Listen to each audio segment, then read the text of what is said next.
Good morning, Chairman. We're now live.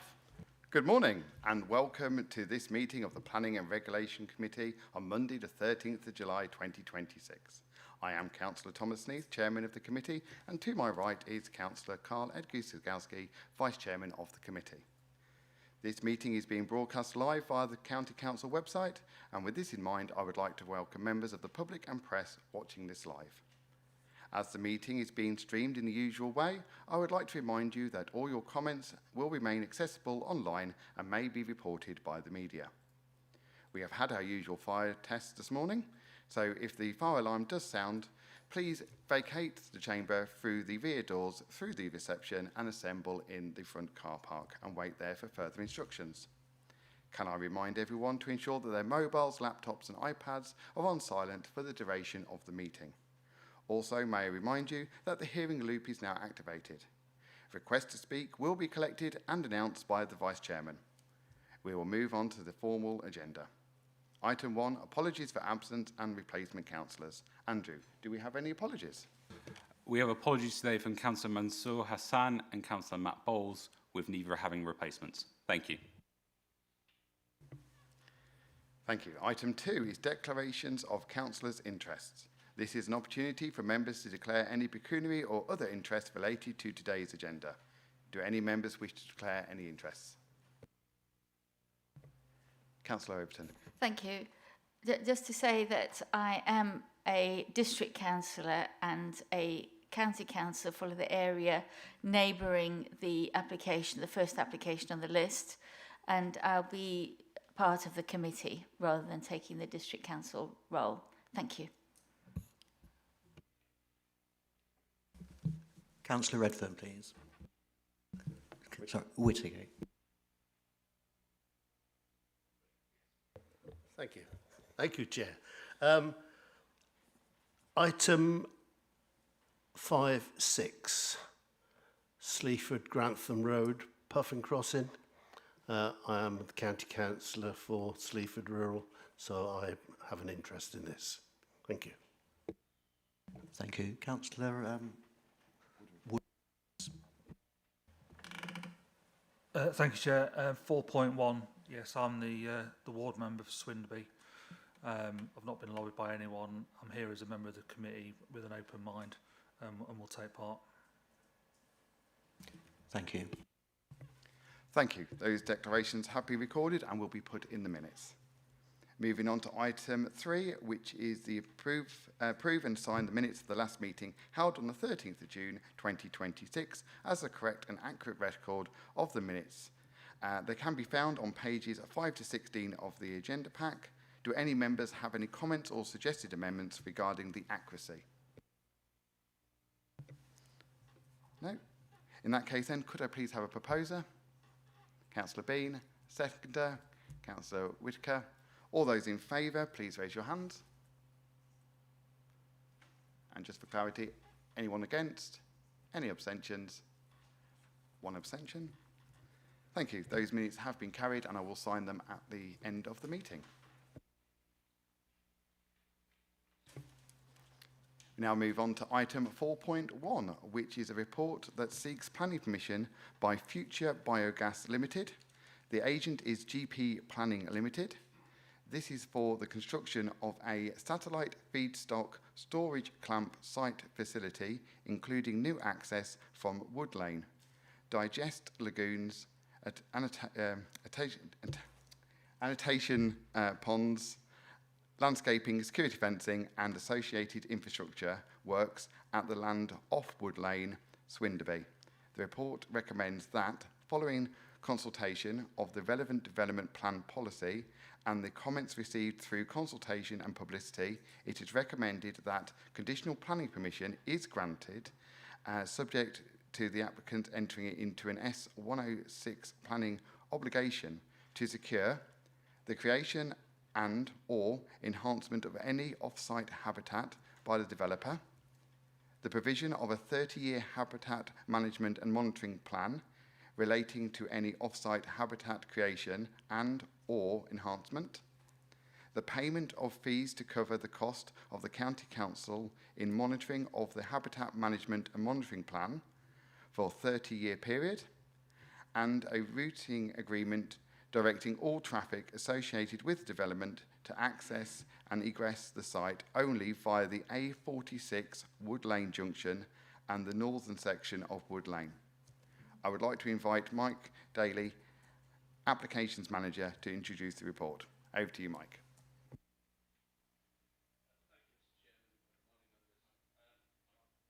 Sorry. Thank you, Mr. Chairman. Good morning, members. Just to draw your attention to the update that was sent out at the end of last week, amending the requirements of the Section 106. That will be limited. That's proposed to be limited to a Section 106 obligation secure routing agreement directing the traffic only to and from the Wood Lane junction. The other biodiversity net gain related matters will be picked up by the planning conditions and dealt with in Section 106 after the decision. That was just to clarify that. So the planning application brought for your consideration today is for a local storage facility or hub clamp that would operate as a collection and storage hub for energy crops and digestate products to be supplied primarily to and from the Moore Bioenergy Anaerobic Digestion Plant at Gonnerby Moor. The site could also supply the company's Grange Farm Energy Plant near Scampton and Heath Farm Energy AD Plant near Warrington should the need arise. The purpose of the hub clamp is so that it can be located close to feedstock suppliers in an area which would be outside the typical catchment of the AD plant. This keeps transport distances to a minimum and reduces the number of vehicles required to deliver crops during harvest. The feedstock sourced from farmers in the locality who have already expressed an interest in supplying the identified AD plants will be stored in an agricultural style clamp until it is exported to the plant by heavy goods vehicles. Liquid and solid digestate sourced from the plants would be backhauled to the satellite facility to be distributed as fertiliser and soil conditioner to suppliers at another local farms as and when required. It is anticipated that the throughput of crop feedstock would amount to approximately 90,000 tonnes per annum, with digestate amounting to approximately 30,000 tonnes per annum, 120,000 tonnes overall. HGV movements will be dictated by the farming calendar, which would equate to between January and June an average of 28 two-way HG movements per day, July and August around 14 per day, and September and October, they will be the peak months during harvest time with an average of 76 two-way HG movements per day. That would be equivalent to 7 to 8 trips per hour. The site would operate between 7:30 and 6 o'clock, 7 days a week, including public and bank holidays to align with local farming operations. First slide, please. Oh, that's there. The first slide illustrates the proposed location of the site on land at the end of Wood Lane, Swinderby, near its junction with the A46. Next slide, please. This slide gives an aerial overview for more detail and shows to the south is a small industrial development and pond with woodland beyond and woodland extending to the south and western boundaries of the broader field. Next slide, please. This slide shows the site in a broader setting. The site will be accessed only by the junction with Wood Lane and the A46 with a restriction on HGVs using Wood Lane secured by Section 106 legal agreement. Next slide, please. This slide shows the local distribution of farms that have already signed up to supply the proposed site, and the site is at the centre of the map. Next slide, please. This slide shows a plan of the site, which would extend to around 3.58 hectares of hard surfaced area, with the main components comprising large feedstock and digestate fertiliser storage clamp area, a liquid digestate lagoon, and a surface water management lagoon. There will be an ancillary cabin, welfare facilities and parking for staff also. The lagoon will be surrounded by an internal safety fence and the site will be surrounded by new hedge and tree planting. Next slide, please. This image sets out the development in context and gives some idea of the scale, illustrating the 12.5 metre high storage clamp, the distance from the A46 and in context with the surrounding landscape. Next slide, please. This slide shows the junction with Wood Lane leading on to the A46. Next slide, please. This slide shows a view of the junction in the distance at the end of Wood Lane from the location of the new access to be constructed through the hedge on the left. Next slide, please. This slide shows a view from the site toward the A46 and the existing screening hedge line. Next slide, please. And looking south toward the existing industrial development and woodland beyond. And the next slide, please. And this slide shows a view looking towards the southwest corner of the field and the woodland in the distance beyond. Next slide, please. This slide identifies potential human receptors and shows the nearest residential dwelling is around 245 metres to the west on the opposite side of the A46. The remainder of residences to the south of the A46 being over 250 metres distant, with most being over 500 metres away and beyond woodland surrounding the site. The only close potential receptor is an informal campground owned by the applicant used once a year, over the August bank holiday. Turning to the officer's report. Concerns have been raised by local residents and parish councils, and these are set out in the report. The comments were mainly centred on traffic using Wood Lane and the junction onto the A46. However, National Highways and LCC Highways have advised they have no objections to the application on safety or any other grounds. Other comments were in relation to the potential for impacts upon the environment and amenity of the area. And as you will have read in the report, the application was supported by the relevant assessments for transport, odour, noise, visual impact, ecology and biodiversity and archaeology. None of these assessments indicate there will be a significant harm as a consequence of the proposal, and the technical consultees for each of these matters have not raised any concerns which could not be managed by planning conditions or would warrant refusal of the application. It was therefore proposed that the development would in principle support the production of renewable energy by ensuring a consistent and high quality supply of feedstock to the applicant's AD plants year round. This would accord with both national and local planning policy commitments to support the transition to a net zero carbon future. The site has been selected for its close proximity to the strategic network. The locality of the AD plants is intended to supply feedstock to, and the farms in the area that are able to supply energy crops and receive digestate when required, and as such would minimise overall operational traffic movements. The proposed development would also support and enhance the rural economy by enabling local farmers to diversify their businesses, providing alternative cropping opportunities, and improve digestate availability to reduce reliance on synthetic fertilisers. On balance, and as the officer report sets out, the sustainability benefits of the proposal are considered to be significantly outweigh any minor impacts that may occur, and it is recommended the application be granted subject to the Section 106 routing agreement and planning conditions as are set out in the officer's report as amended by the committee update. Thank you. Thank you for your presentation. We have one registered speaker in support of the application, the agent, Christian Smith. Could I ask you to please come through to the top table?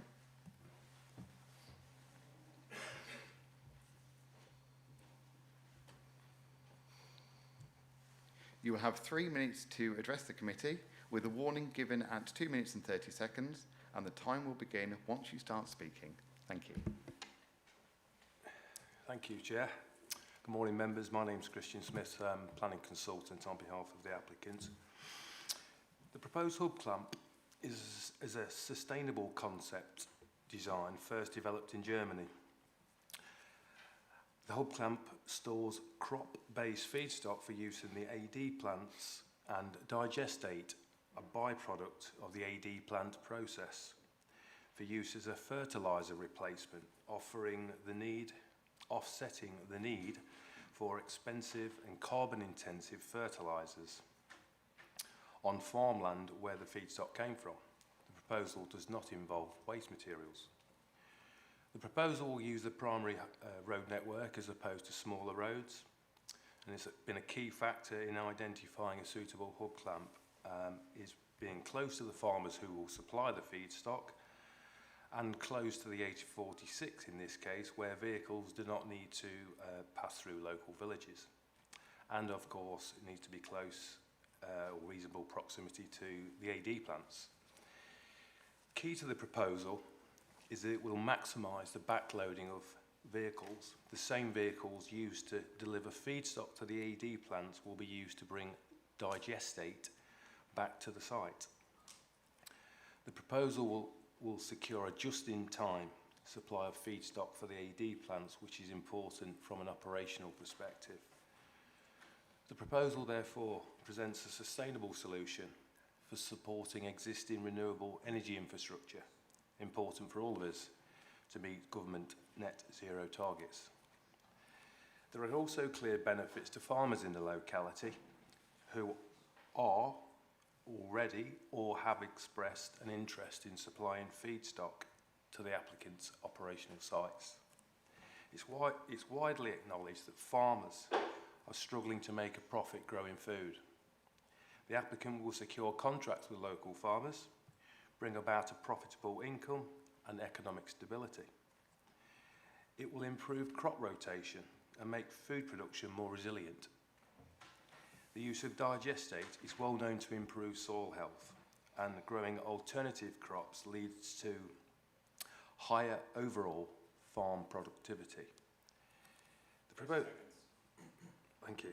The proposal's been subject to robust assessment work and has been scrutinised by the statutory consultees, all of whom raise no objection. To finish, I hope you can agree with the officer's recommendation this morning, and thank you for your time, and I'll be happy to try and answer any questions. Thank you very much. Do any members have any clarification questions to the Speaker? Thank you. Councillor Whittaker, please. Thank you, Chair. You mentioned that the same vehicles are going to take maize to the AD plant and then bring back digestate.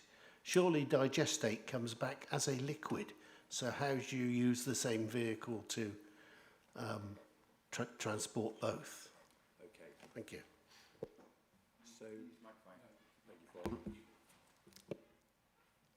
So the hub clamp is located in an area where the farmers will supply the feedstock. So the farmers will bring the crop-based feedstock to the hub clamp, not to the AD plant in the first place.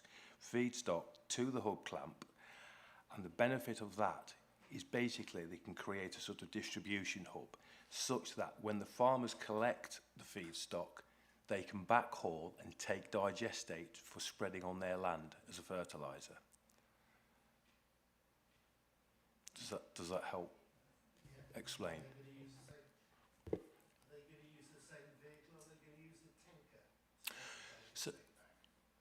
So the applicant's going to have a sole contractor, a haulier contractor. So they're in total control of how they move the feedstock. So the contracts with the local farmers will enable the contractor to go to the farm, collect the feedstock, bring it to the hub clamp to store it, and then it can be moved from the hub clamp, which is in effect a sort of distribution hub, to be able to take in Arctic loads, in bigger loads, which is one of the benefits of the hub clamp, is take those in bigger loads, reducing vehicle numbers to the AD plants on a just-in-time basis. So the farmers aren't going to deliver to the clamp in tractors and trailers then? Well, I'm not quite sure exactly how the contracts have been organised in detail. They have the potential to do that, and they also have the potential to move them in Arctic loads. So I'm not sure, if I'm being honest, whether that sort of level of detail is being sort of gone through at this point in time. There's a need, obviously, to obtain planning permission for the development in order to then probably work out in a bit more detail how the contracts are going to work. Okay, thank you. You're welcome. Thank you. Councillor Overton, please. Thank you very much. So I think what has been established is that they would have to be different vehicles. So the question that I think that was being driven at is, has that been taken into account properly in your calculation of vehicle movements? Because you're suggesting it was the same vehicles coming and going, which obviously is now not the case, which means it's double the amount of traffic. So I think that's something that just wants further investigation. But my question is, have you had proper consideration of why this is not on an industrial site? I wonder if you've done the sequential testing. I'm sure you're aware of the planning requirements that require the applicant to demonstrate why this cannot be on an industrial site, bearing in mind that you pointed some farms, but I live 12 miles from Gonnaby, and the maze from next to my house goes to Gonnaby. So, you know, and I'm probably similar distance from here, actually. In fact, I think it is the same distance. So, you know, the suggestion that that location is better than Teal Park is wrong, because the maze is coming from such a wide area. So have you looked at putting it on an industrial site? The answer to that is it doesn't work, because the hub clamp needs to be located. You probably recall from seeing the diagram that the site is located amongst the feedstock suppliers. So the proximity, the purpose of the hub clamp is to locate it close to where the feedstock's going to be supplied and taken back. Locating it on an industrial estate, it's not an industrial operation in that sense. It's more of a rural proposal. So locating it on an industrial estate wouldn't work, because that industrial estates are typically in urban areas. Thank you. Okay, I get what you're saying, but to me it's very much an industrial lump of concrete and what is currently growing food. So my question that follows on from that, though, is how much of that land is proposed to be under solar? Because obviously, as you know, we've got 10,000 acres proposed of solar. Is some of this land the same? In which case, obviously, it won't be growing food. It'll be not growing anything. Thank you. Thank you. There's no impact of this proposal on any solar farm. I'm not quite sure what your question is. The solar is an application that's coming forward, but perhaps you didn't know about that one, probably. Okay. I know about I'm aware of the big government, really big solar farm scheme that's been proposed in Lincolnshire. Is that what you're referring to? We've got a lot of big schemes, actually, and one of them is here. So I just wondered how much of that exact pieces of land is in the same application. Because what you think is growing food or could grow maize, in the future wouldn't. So I'm just wondering how much of this is no longer going to be in amongst the farmland. Thank you. But anyway, I guess that's not your area. Thank you. Well, as far as the proposal doesn't impact upon any of the solar farm schemes. Excuse me. It doesn't impact on any solar farm scheme, as far as I'm aware. Thank you. Oh, you mean indirectly, so you're saying that solar is going to be planted on agricultural land? Well, I suppose to that point, I mean, if that is the case, I mean, what the existing AD plants are trying to secure is a supply of feedstock. So it is important for the AD plants that are basically using crop-based material to produce biomethane, that they have that flexibility. And this is the whole point about the hub clamp, that there's existing farmers and potential suppliers. So with a grant of planning permission today, in that locality, the applicant is looking to secure feedstock supply. So whether other schemes, such as the solar farm scheme, impacts upon that, you know, that will be for the applicant to work through with the farmers. Thank you. Councillor Bean, followed by Councillor Hill. Thank you, Chair. Yeah, just going back to the transport, there seems to be some confusion here, because the digestate is a liquid, is it not? Yes, in solid and liquid form it comes, yeah. Right, and a big part of your proposal is the same vehicle is going to be used to haul in both directions. It's going to deliver the maize, and then it's going to backhaul a load back to the digestion plants. I think the confusion is that the backhaul load, is that going to be from the clamp to feed the digestion plant? I've got one of the applicant's team just sat next to me over there, will know the answer to this question. Would you be able to help with that, Sam? Is that okay, Chair? Ordinarily, no, but I think as this is quite a pertinent point to it, I will allow it on this occasion, but this is going against what would normally happen. But as you're sat there and you probably do know the answer, I will allow it on this occasion.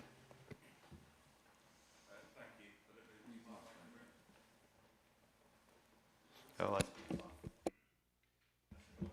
Yes, no, very valid questions and some that we hear on a regular basis. The model that we use for the hub clamp and the return, and I believe what you're getting at is the return of digestate from the AD site to the satellite clamp, where it will be stored in a sealed and covered lagoon. That will happen with the same vehicle because we have a new type of articulated trailer which is capable of carrying both products.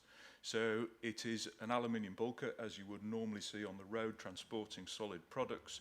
That will take the feedstock as a just-in-time to the AD site. It will then discharge its load there. Internally, there is then a bladder bag, which rolls out and is capable of carrying liquid. So yes, and that model is already in operation on a couple of sites that we have at the moment. So hopefully that clarifies your question. thank you. Yeah, I think that clarifies the point quite clearly there. There was some confusion about how it was going to actually happen because you're talking a liquid and a solid, but that clarifies it perfectly. Thank you very much. Thank you. Councillor Hill, followed by Councillor Whittaker.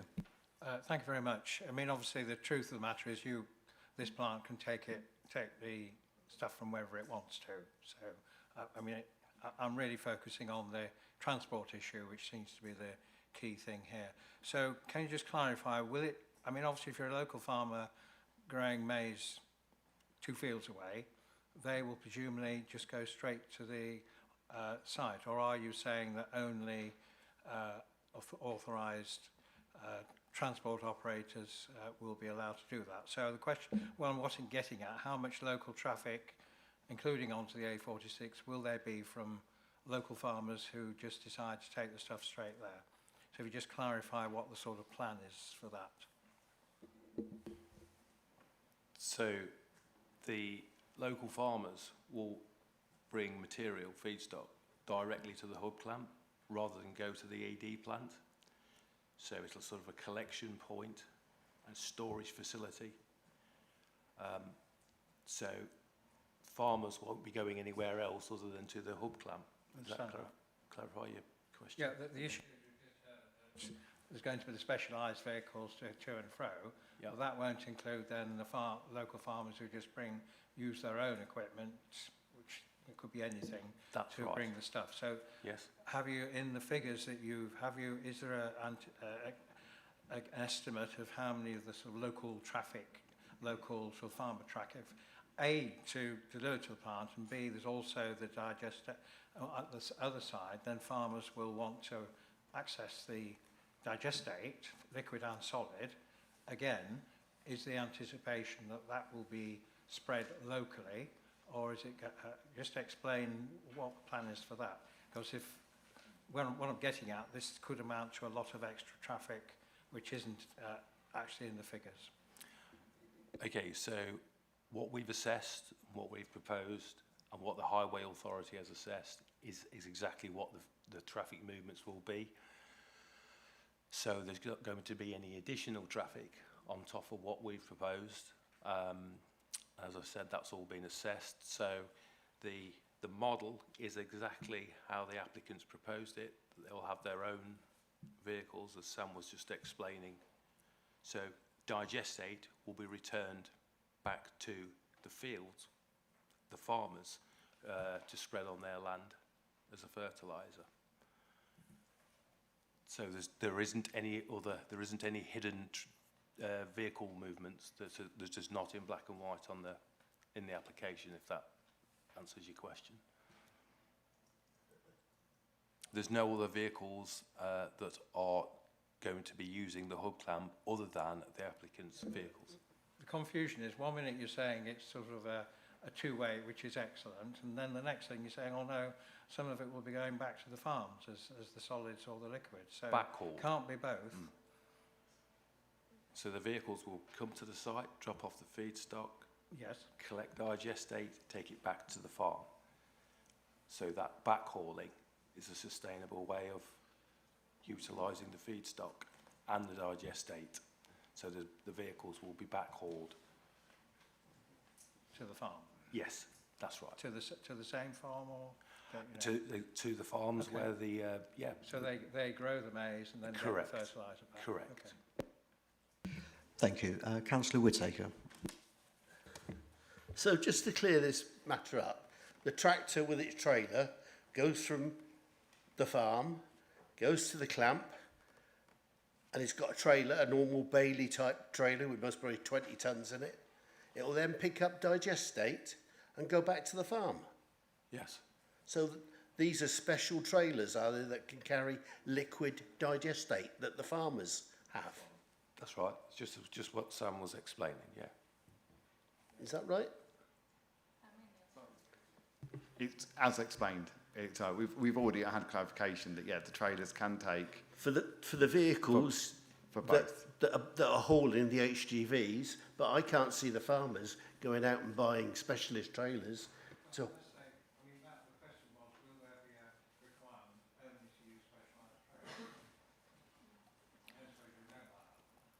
Sam might be able to help with the specific question on that, if the chair can. I mean, if you know the answer very quickly, yes or no, is that a nod as a yes?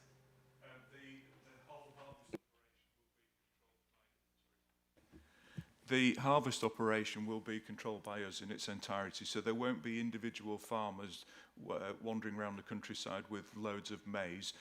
The contractors that we employ will specifically be harvesting that maize and bringing it directly to the site. It won't be the farmers themselves that are bringing it.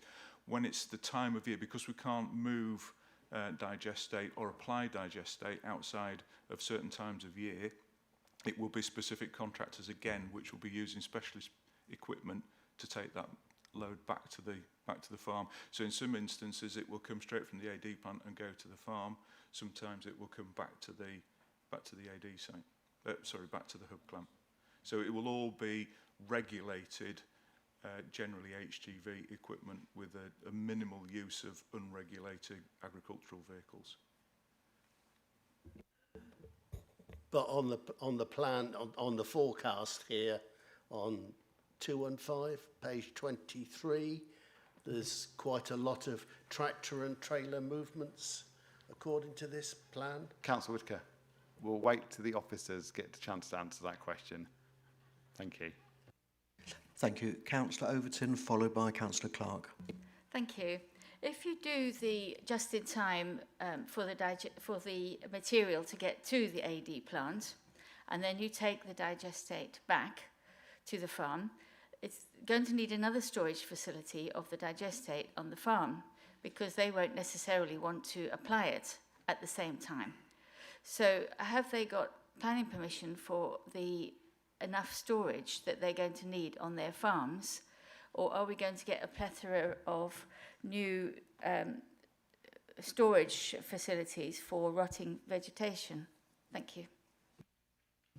You might not be able to answer that. That would be another application would probably come towards us to see whether the farms could hold it. So I don't think that clarification question can be answered. Thank you. Thank you. Councillor Clark, please. Thank you, Chair. Basically, clarification on the report under 2.1, release of gas. Could this in any way become dangerous, and is there a smell? That's the first question.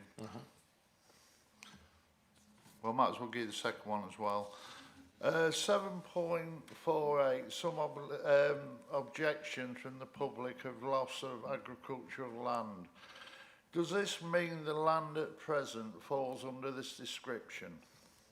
Thank you. Thank you. So no, there isn't any sort of biological breakdown of any material like there is in the anaerobic digestion process. So there's no odour and there's no biological breakdown of material. So there's no build-up of gas is basically the hub clamp will have a cover over it. It will just store the crop-based feedstock. So there's no danger, and there's very little odour. It's an agricultural proposal. In relation to a loss of agricultural land, so yes, the proposal will impact on some existing agricultural land. However, in sustainability terms, the benefits of the proposal to what is a vast area of agricultural land in Lincolnshire, with all of those farmers. So there's significant benefits to the crop rotation that the farmers will have. It avoids pests and disease, or helps the farmers rather than planting the same crop year on year, which gives rise to pests and disease problems. It allows the farmers to introduce crop rotation. It helps them improve sort of growing food and food resilience, improves soil health condition, and also, obviously, as we've explained, the digestate, which is a significant benefit to farmers, replacing the synthetic fertilizers, which are often produced by fossil fuels. It provides a significant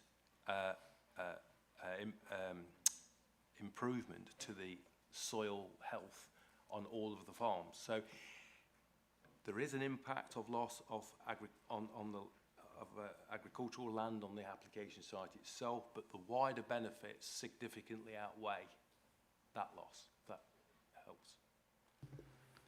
Thank you, Christian. I am aware that you've been there a long time answering some clarification questions. Just two very quick ones for myself. One is, how long will the maize be stored at the clamp before it will be then taken to the digester? And do you have an idea of the crop rotation cycle? How many years of maize until we will see a crop that can be used for ourselves rather than just for generating gas? Thank you. Thank you.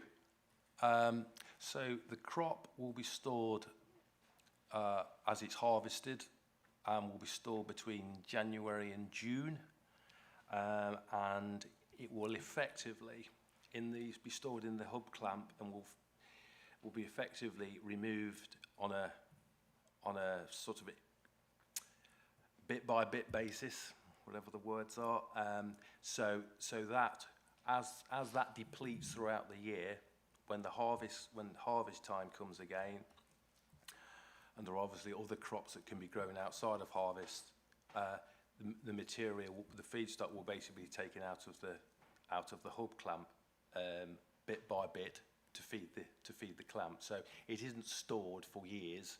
It's used throughout that year, emptied almost, and then replenished. Does that help with the first question? That's wonderful. So it's going to be a minimum 5 months, but it's there just to... Yes. It's not going to be sat there rotting for years and years. No. It's going to be Correct. depleted. Wonderful. Yes, and then the crop rotation, please. So your question about crop rotation. So from my understanding, it enables the farmers to crop rotate, I think, once every 5 years. Is that right, Sam? So once every 5 years, they'll do the crop rotation, which will help the farmers, as I was explaining, with soil conditions, avoiding pests and disease. It helps the farmers to be more overall, provide more productivity, improve soil conditions, and that crop rotation is once every 5 years, and that's how the farmers will manage that, and it's a real big benefit to those farmers. Can I just ask on a very quick thing? Is the maize just a single crop on the field, or can you put another crop in between the maize harvest and then? I'm getting nods, so that's the answers. So the land can be used for other purposes between the maize crop as well. So it's not just taking the land out completely. Correct. It can be then reused for one part of the year to grow a crop for ourselves, and then another part of the year for a crop to be used in the digester. That's correct. Wonderful. Yeah. I'm getting nods, so that's great. Yeah. Thank you very much. Councillor Overton. Thank you. Just clarification. The suggestion, the description you've given, the advantages of crop rotation, absolutely, but that's not the advantages of growing maize. Maize is one of the least biodiverse inviting crops I've ever seen. And also, they often grow year on year. They don't change it every year. It's been 3 years on the field next to me, and they're thinking of 5. So it's not, it's actually a disadvantage because they don't rotate once you've got maize. Enough, I should say. I'm sure it's rotated probably once, I don't know how many years. We haven't had it yet. I haven't got to the rotation. So just clarification on that. Thank you. Okay, so it's not, the feedstock is not just maize, it's a whole variety of whole grain cereals, maize, grass, rye, barley. There's a whole variety of different crops which the applicant can use in the AD plants. It's not just maize. Yeah, thank you. Councillor Bean. Thank you, Chair. This is really just clarifying some points, so correct me if I'm wrong, but the clamp is basically just a giant silage clamp, and the only odour that will come from that is from the working face. Correct. Yeah. The digestate lagoon is covered. Yeah. So there's not really any odour from that at all. So yes, it's just a covered clamp, correct? Plus the digestate has already been through the process, so correct. It's already done its degrading and creating its smell, which is done at the plant, not here.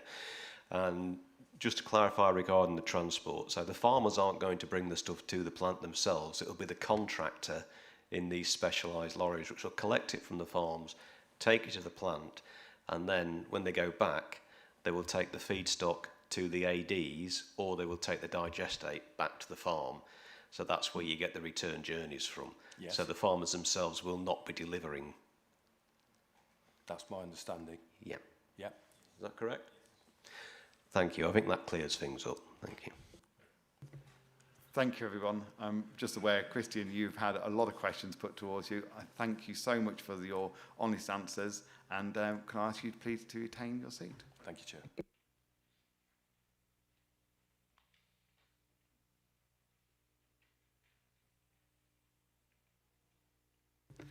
Thank you. We'll now move on to the main debate. Vice Chairman, do we have any members wishing to speak? Councillor Whittaker, then Councillor Hill, please. Thank you, Chair. Para 218, fencing. It says here that a security fence will be put around the digestate lagoon, obviously to stop people getting in. What about the small surface water lagoon? There is no mention of a fence around there. Can I have another question as well? You can, if you want to let the officer answer that one. Then Yes, you may right, come thank back. you. Yep. All I can say is it's presumably the safety implications aren't as significant for the surface water lagoon because it's not something noxious if you fell in there. I think I'm assuming, looking at the profiles, that it would be quite shallow-sided, so if anyone did slide in there, they could easily climb out. But if members were concerned, it's not something that we couldn't consider as an addition to the application and be secured by planning condition. Just thinking over the weekend what children are like where they see water. It seems to be a thing in, if there's some clean water, maybe they'll think they can cool off and jump in.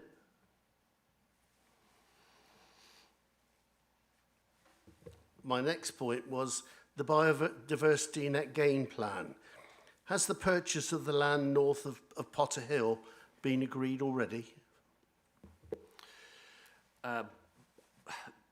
The application proposes the methodology for delivering the biodiversity net gain, but that is strictly a post-decision matter. The details included are our proposal. County Council's ecologist wants them to relook at that to see whether more can possibly be delivered on site. That's in their comments. So the final, what will be delivered on site and off site, hasn't been established yet. And in order to determine the application, we don't need to establish that. It is something that can be dealt with afterwards. Whether or not any land has been purchased, that's with the applicant, I'm afraid. I don't know. Thank you. And my final point is a number of the villages were asked to make comments, and a number of these mention the A46 and its central crossover point. Will the vehicles leaving and entering Wood Lane only be allowed to enter from their side of the A46, i.e. going south into Wood Lane and exiting Wood Lane going south again, so they're not using the crossover point? Yeah, indeed, there has been several comments with regarding the use of the highway. There's no restriction proposed to put on this because we've had no objections from National Highway. They've said, as far as safety is concerned, they're satisfied that the highway can operate as it's constructed. So really, we have no justification for putting any limitations on that. It wouldn't meet the legal tests as far as we're concerned. Thank you. Councillor Hill, followed by Councillor Overton. Well, that's exactly, I think personally I've had satisfactory answers on the application, but I do have strong sympathy for the comments from the local area about the safety on the A46. And I think did say at the beginning that our own highways were supporting national highways in their assessment. Yeah, our highways team have not raised any issues. Right. So the issue is that you are a certain well, there's going to be crossing using the central crossing, and I appreciate it's a staggered crossing for the Collingham on the other side of the A46. So I'm quite surprised about that, but it is what it is. So I'm just wondering, is there any mitigating circumstances that we can request put in, whether it's via us or via national highways? For example, there's a roundabout just a mile up the road, Swindon roundabout. So why is it possible, question, to say, put a no right turn sign as the northbound traffic comes up, so they are then encouraged or required to go to the roundabout and just come back? That would remove the crossing. Because I think it's a bit odd, because on the A1, at the moment, they're busy getting rid of all the central reservations because for safety. And we are talking about cars doing 75, 80, vehicles doing 75, 80 miles an hour.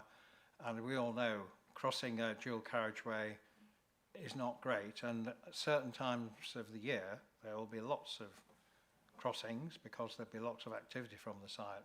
So I don't think there's much we can do about all of it, but I just wonder, is it possible to actually request either our highways or not part of the application, but that would be a simple way because it's no great loss to just go an extra mile up to Swindon roundabout and then come back down again.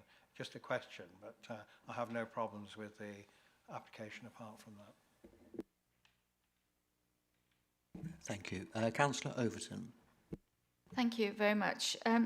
I agree with the comments that have just been made about safety, and particularly we want the assurance, and I think it is in here, that the traffic won't be going through the villages, it'll be going directly onto the A46, even if it's coming from Waddington. So I'm quite interested in how we're going to enforce, and I think that's really the key point. How do we make sure that that's enforced? The second thing is that I don't understand why this isn't either next to the AD plant where the stuff is going.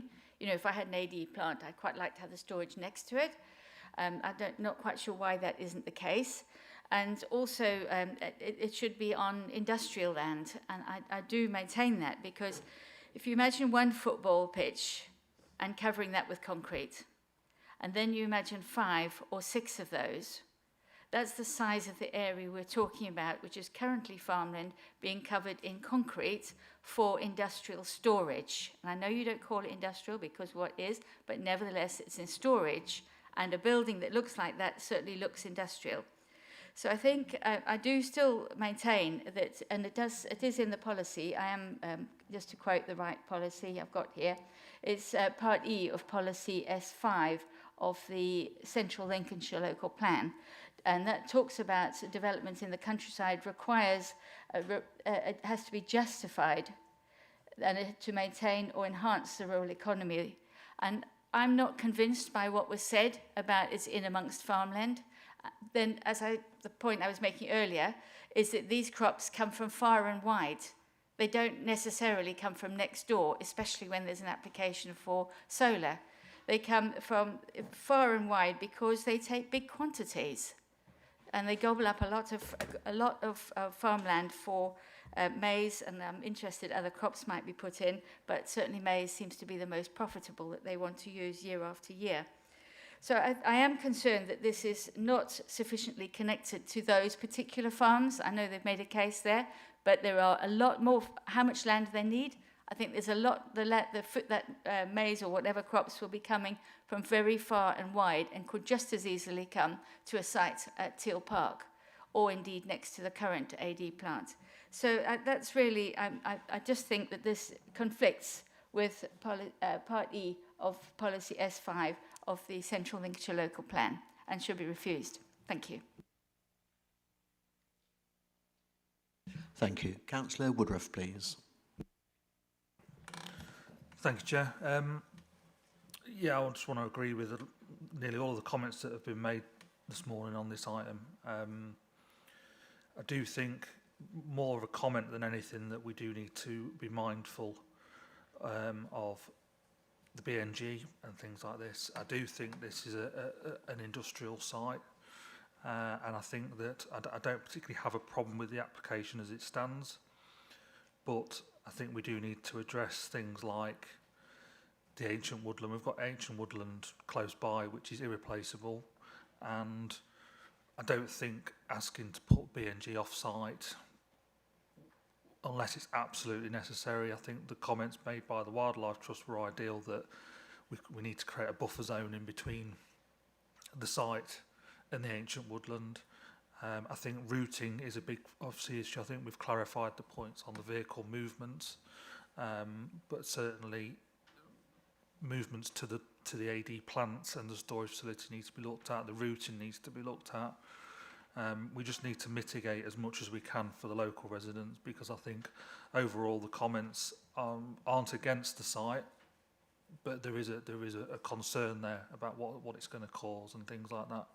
And as long as they're addressed, I don't have an issue with the proposal. Thank you.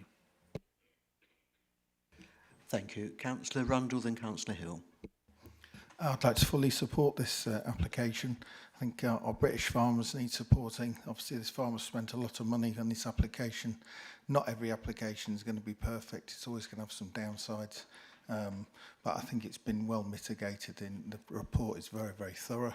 If it helps local British farmers and it gives them to be able to reuse their maize, I think it's a great thing to have. So I'll be fully supporting it. Thank you. Councillor Hill. I don't know get any support for this. I'd like to propose a slight amendment to the recommendation, if that's all right. Bullet point 4. So routing agreements directing all traffic associated with development to access and egress only on the A46 Wood Lane junction, the northern section of Wood Lane, as is, plus potential for restricting right turn movements off the northbound A46 traffic. That at least puts it, I accept the comments that have been made by our highways and national highways, but at least that puts it on the table, and if that proves not possible, so be it. I'll propose that amendment, which may or may not fly, but if you don't do anything, it will just be ignored. Is that okay, officers? Can I second that, please?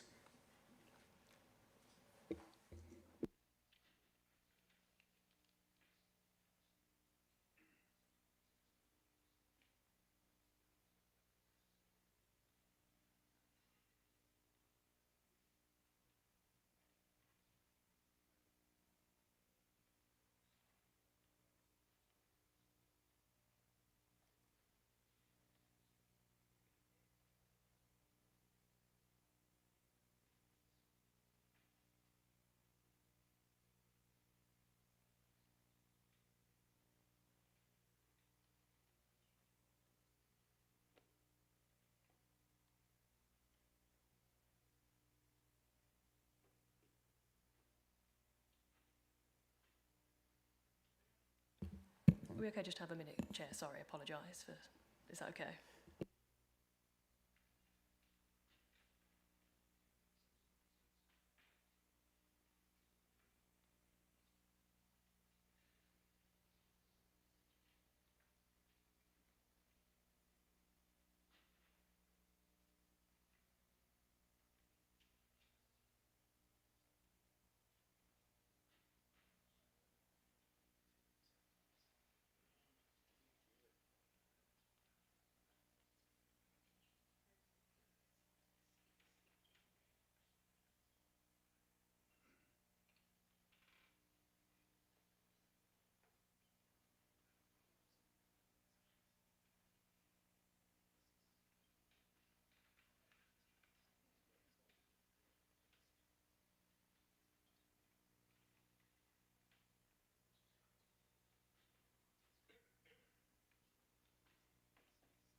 Hello, Chairman. Sorry about that. It would appear we're very 50-50 on this, and actually would like to propose the question to the applicant as to whether they would be willing to do this as they are present. Is that okay? I think that would be good, because I wouldn't want to defer it just to get an answer back as I sat in the room. And if they would be agreeable to that, I think the committee would be most appreciative. The applicant would be happy to accept that as a condition. Then yes. Is there any other questions or... Oh, that's it, Chair. Yeah. Well, it has been moved by Councillor Hill. Just checking on the update as well, the conditions set the update as well. Yeah, I'll just, well, we've had it moved with, would you like to move the entirety with the recommendation of no right turning, or the condition of no right turning? And could we please add in Councillor Whittaker's, the fence, and I believe a life ring would also be good to have on site if there isn't one, around the other pond. That's the additional conditions, I believe. And if you're happy with that as well, Councillor Hill, with the fence, as you moved. Yeah. In that case, then, it has been moved by Councillor Hill with those two conditions, additional conditions, seconded by Councillor Whittaker. All those in favour, please raise your hand. Oh, sorry, hold on. I think in terms of the no right turn, that's part of a Section 106 agreement, not a condition. So just to make sure that we're not... Sorry, part of the 106. Yeah. And you're happy about the fence? Well, I've just, is it right to lump them together? That's the only question I would have. Should it be a second? Well, there needs to be a separate condition to deal with the fence, separate to the Section 106 for amendment for no right turn. So there need to be either an amendment to an existing condition if they want, yeah, or an extra condition for the fence. So we'll do an extra condition for the fence, and then the 106 for the right-hand turning. Is everybody clear? And you're happy with that, Councillor Hill? Yes. Wonderful. In that case, it's been moved by Councillor Hill, seconded by Councillor Whittaker. All those in favour, please raise your hand. I believe that is everyone. Just for clarity, anyone against? Any abstentions? Thank you. Thank you, that's been moved. I'm very conscious we've got a lot of traffic regulation orders coming up, and I know officers will be here a little while and we have people in the room. I would like to call a quick 10-minute break so that the visitors can leave the chamber, and I will see you back here at 11:40. Thank you very much.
Thank you. We now move to the next section of our agenda, where the committee will consider the reports and objections to the executive proposals for proposed traffic regulation orders and speed limit orders.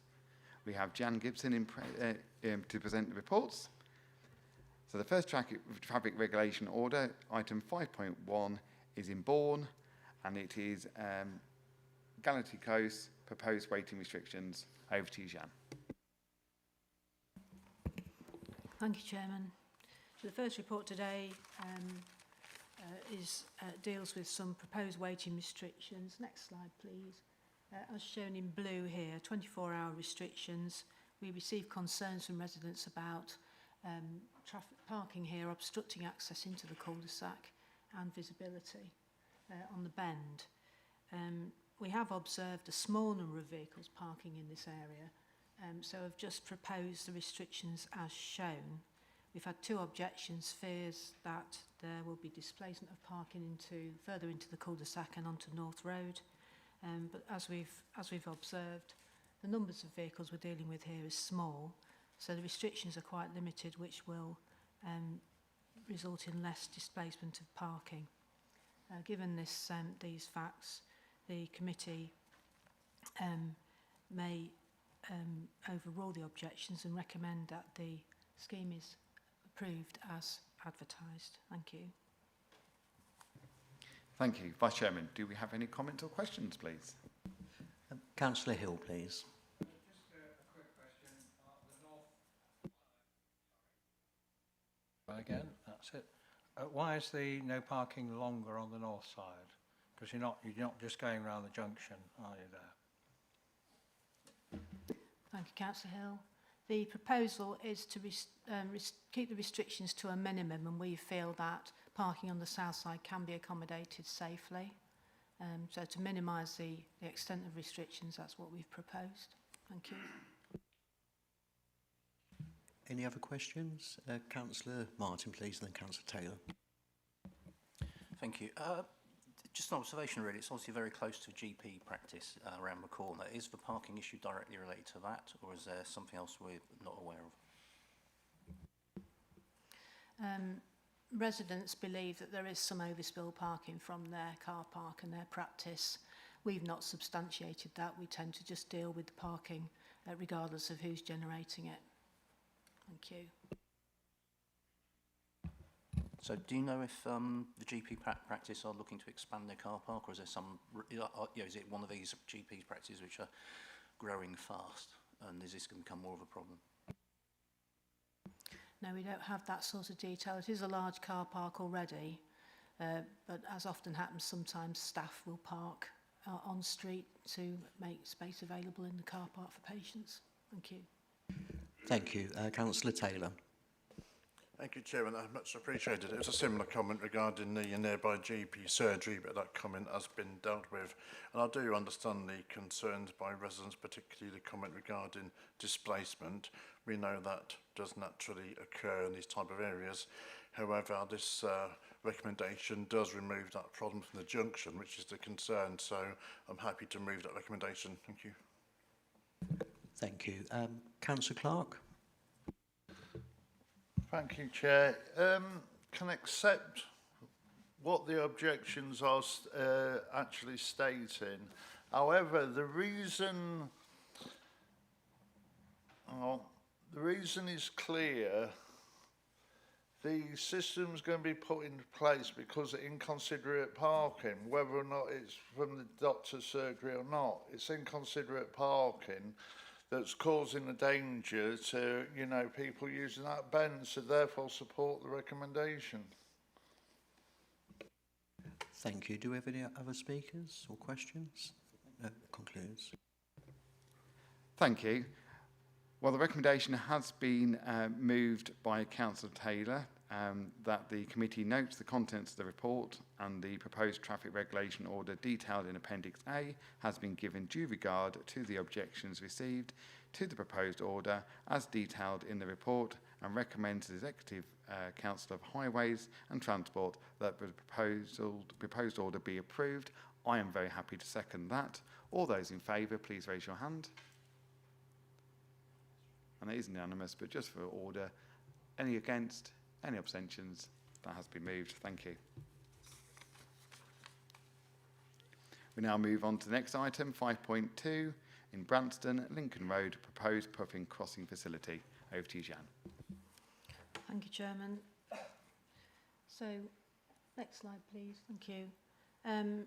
This area of Lincoln Road in Branston is crossed by quite a few pedestrians accessing a primary school on Beach Road. The local member requested a survey to determine if a pedestrian crossing facility can be justified. The criteria were met for a pedestrian refuge at this location. However, the carriageway width is too narrow for a refuge to be constructed, and similarly, a zebra crossing would not be recommended owing to the high traffic flow in the area. So the purpose of this report is to, as the policy outlines, this committee has discretion to upgrade a crossing where there are constraints on site. So the recommendation is that this committee approves for the consideration to be given to a puffing crossing facility at this location. Thank you. Thank you. And for this item, we do have the local division councillor for Potter Hanworth and Colby, Councillor Ian Carrington. Councillor Carrington, you will have 3 minutes to address the committee, and the time will start once you start speaking.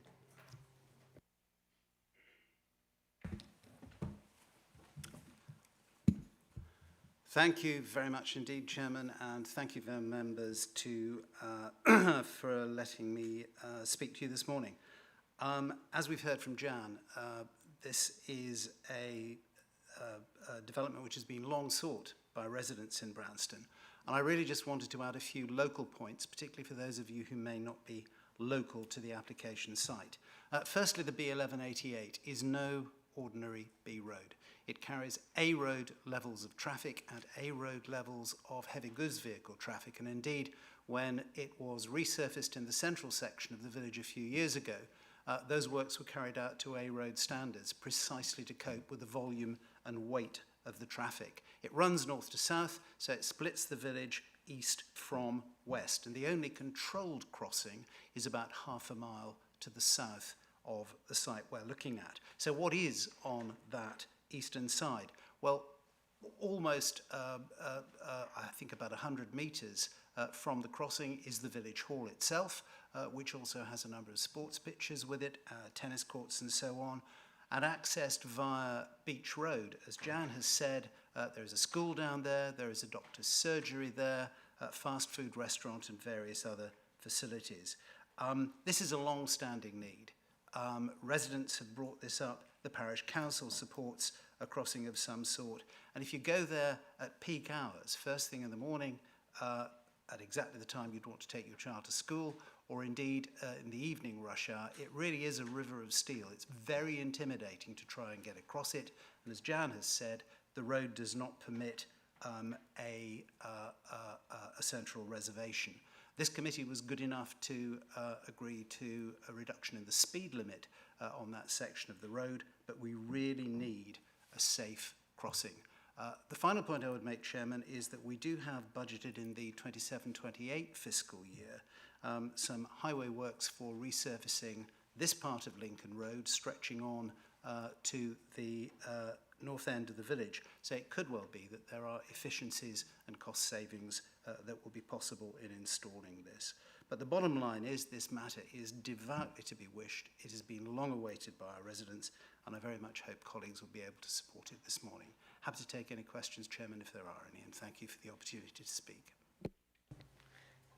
Thank you, and you've taken the words out of my mouth. As you're sat there, is there any questions for the division councillor? I think you've stunned them into silence. Thank you very much indeed. Thank you. Are there any other questions, Vice Chairman? Any other questions? No, that concludes, Chair. Well, I'd like to thank Councillor Carrington for what he said, and I would be very happy to propose that the committee notes the contents of the report and the proposed crossing facility details in Appendix A and recommends to the Executive Councillor for Highways and Transport the proposed order be approved. Could I please ask for a seconder? Councillor Hill. All those in favour, please raise your hand. Just for clarity, those against? Any abstentions? Thank you, that has been carried.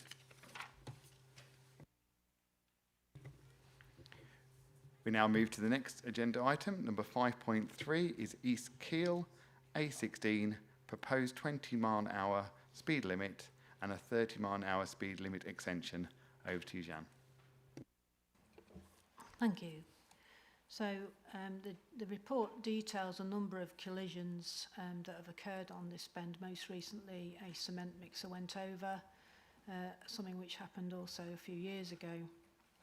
Various measures to highlight the bend and reduce vehicle speeds have been installed. Next slide, please. Thank you. So we have enhanced signage and road markings, a vehicle activated sign and chevron boards, and also an advisory 20-mile-an-hour speed limit. Despite this, the collisions continue, and it is the view of the Lincolnshire Road Safety Partnership that making the existing advisory 20-mile-an-hour limit mandatory may contribute further to accident reduction. The speed limit policy allows for the introduction of a 20-mile-an-hour limit in these circumstances, so it is recommended in the report that approval is given to the consultation exercise to begin for both the 20-mile-an-hour limit and extension to 30-mile-an-hour limit as shown at Appendix A. Thank you. Thank you. And once again, for this item, we have the local division councillor for Horncastle and the Keels, Councillor Philip Roberts. Would you please like to take a seat? You'll have 3 minutes once you start speaking. Thank you.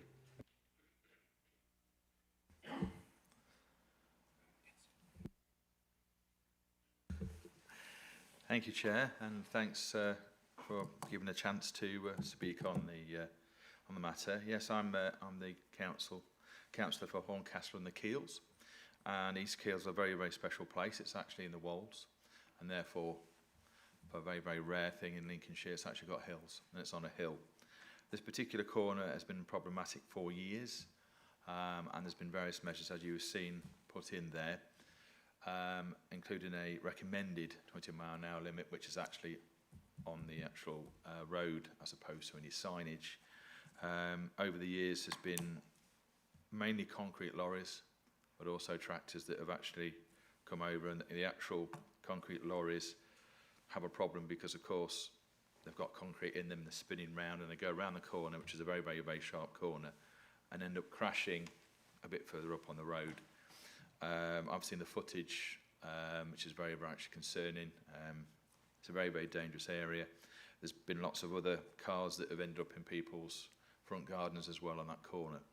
So the idea about trying to reduce it to officially 20 mile an hour makes quite a big difference, as I can see, because at the moment the concrete lorries are going round at 30 mile an hour, because that's what the speed limit is. They're crashing, they weren't speeding, whereas if it gets reduced officially to 20, then quite simply, if they are going at 30, which seems to be the tipping point, pardon the expression, of obviously crashing, they will be speeding and therefore will face hopefully punishment on that. So it's also a very cheap thing to try and do, because all we're doing is changing the signs, changing the SID down to 20, and obviously changing it officially. So it's actually a very, very cost-effective way of doing it. The last time it was looked at was 2022, when I believe Richard Davis looked at the situation and the previous measures were put in. At the time there was 220 local residents that actually signed a petition to try and get it reduced, or trying to solve the problem. So hopefully everybody can vote for it and we can make these minor amendments, and I'm sure it'll be on Lock North again like it was last time. This time with good news. Thank you. Thank you, Chair. Thank you. Are there any questions for the Division Councillor? Councillor Hill. Has anybody approached the concrete manufacturer, or where the concrete emanates, to ask them, because one solution, if it's all about concrete lorries and concrete swirling around, has anybody approached them to get this solution in that sense to request that their drivers take more care? There's actually a group that was set up. Unfortunately, the guy that runs the group isn't here today. He wanted to be, I'm sure he's watching on TV. And there's been lots of reports, which I'm happy to share with the committee about this issue. And in quite a lot of in-depth reasons why it was happening and about the spinning of the drums, etc. They actually sort of fully support and believe that a 20-mile-an-hour limit would actually potentially solve the problem completely, because of they did go into quite a lot of detail about it, about how the drum spins and how it affects it and why they're having crashes. There's also been a few tractors as well that have also come a scupper on that as well. So yes, there has been quite a lot of reports. I have got a report that I've been sent from the concrete association or whatever it is about it, and it's quite an interesting read about it. And they have suggested that we have an extra sign. Whether we can have it or not, I don't know, because I know there's obviously certain rules and regulations, but they have a specific sign with obviously a picture of obviously a concrete HDV and tip-in. So whether we can have that, I don't know. But with more and more building works going on and more concrete lorries going round, then it is something we could look at. But I think moving it down to 20 mile an hour should, with what I've read, I'm not an expert, but what I've read should hopefully solve the problem. Can't stop people from speeding, you never can do, even if you've got speed cameras, but at least this is an extra measure that we can take, which hopefully will solve the problem, or at least reduce it down to very, very few incidents. Thank you. So the question was, local concrete manufacturers, I suppose we call them, they've been approached, have they, to ask them directly, will they tell their drivers to take extra care on this bend and actually other bends? Because obviously it won't just be this bend, there'll be right angle. It is, you know, as we all know, it's a very sharp bend there on the hill. So presumably, if there is this problem, presumably any reputable concrete manufacturer will tell their drivers, be careful when you're going around sharp bends. With the report that came from, and apologies for, I can't remember the actual name of the actual group, but the concrete association, I'll call it them, had actually said that they do let their members know about certain areas. So naturally at the moment it's not working, but what they did say was, and this is a very important bit, which is by reducing the actual official speed limit down to 20, it means that they will be, you know, they are speeding if they go 30. And these haven't been crashes where they've been going 60 around a 30, they've just been going 30 around a 30, I believe, or near 30. And that's where the problems come. So actually reducing it down and reading the report, that'll make the difference. But I also believe they have contacted, and because it's their union, if you like, or their association, they do regularly let people know about black spots. So I believe that has happened. But if we don't get the reduction down, the official reduction down to 20, then I can see this happening again, because there was no comeuppance for the actual drivers if they crash, because they were going 30. It just happened, they weren't speeding. Where the TACO would say they were going above 20, and if they were going at 30 miles an hour, and therefore there'd be more comeuppance. So the actual, they've actually obviously endorsed the idea about going down to 20. And I say I believe they have, as their union, if you like, they have let know all the different concrete companies, or you like to think they have. Thank you. Councillor Martin, please. Thank you. It's just an observation, really. I've got it up on Google Maps. The approach sign to the bend for the last 10 years has actually read maximum speed 20. So what actual physical changes is reducing the legal limit to 20 going to make? I mean, it's interesting, but obviously for the last 10 years, as you're driving along, you see 20. And also another observation is there is a sign missing, which was there 10 years ago, which states reduce speed now in big letters, and that's disappeared. Could you think about putting that back in? Councillor Martin, I don't think the member can answer that one. but when we let the member go, then then Jan can. Is there any more questions to the division councillor? If not, you can depart. Councillor Bean, did you have a question for the division? Just got in there in time. Sorry, I thought I'd already been noted. Just so you say the local concrete supplier who fills these lorries, you say that they're in favour of this 20-mile-an-hour speed limit. If that's the case, why aren't they just telling their drivers to obey the advisory speed limit? It's the actual, I'll let you know when I'll look at my laptop, because I've got the actual email and the actual report from the concrete, I call them association. They're the one obviously that have recommended going down to 20, because there's quite a lot of research on it. I like to think that they've let the companies know about this. However, having it obviously, if they have, it's not worked. And this measure should make the difference. And just going back to Councillor Martin, I don't believe there's a 20-mile-an-hour limit sign anywhere apart from the actual pavement. Am I wrong? Is there? Oh, there is. There is one. Just a tiny one. Oh, just a tiny one. It's only a small one. It's only a small one. So, as I say, then is there a 31 after that? No, it sits inside an It sits inside an existing 30. So well spotted. But as I say, this making it official, for me, the difference is you are speeding if you go above 20 on that corner only, not the rest, any other part of the road, just that corner. Thank you. Thank you. If no other questions for Councillor Roberts, you may take your seat.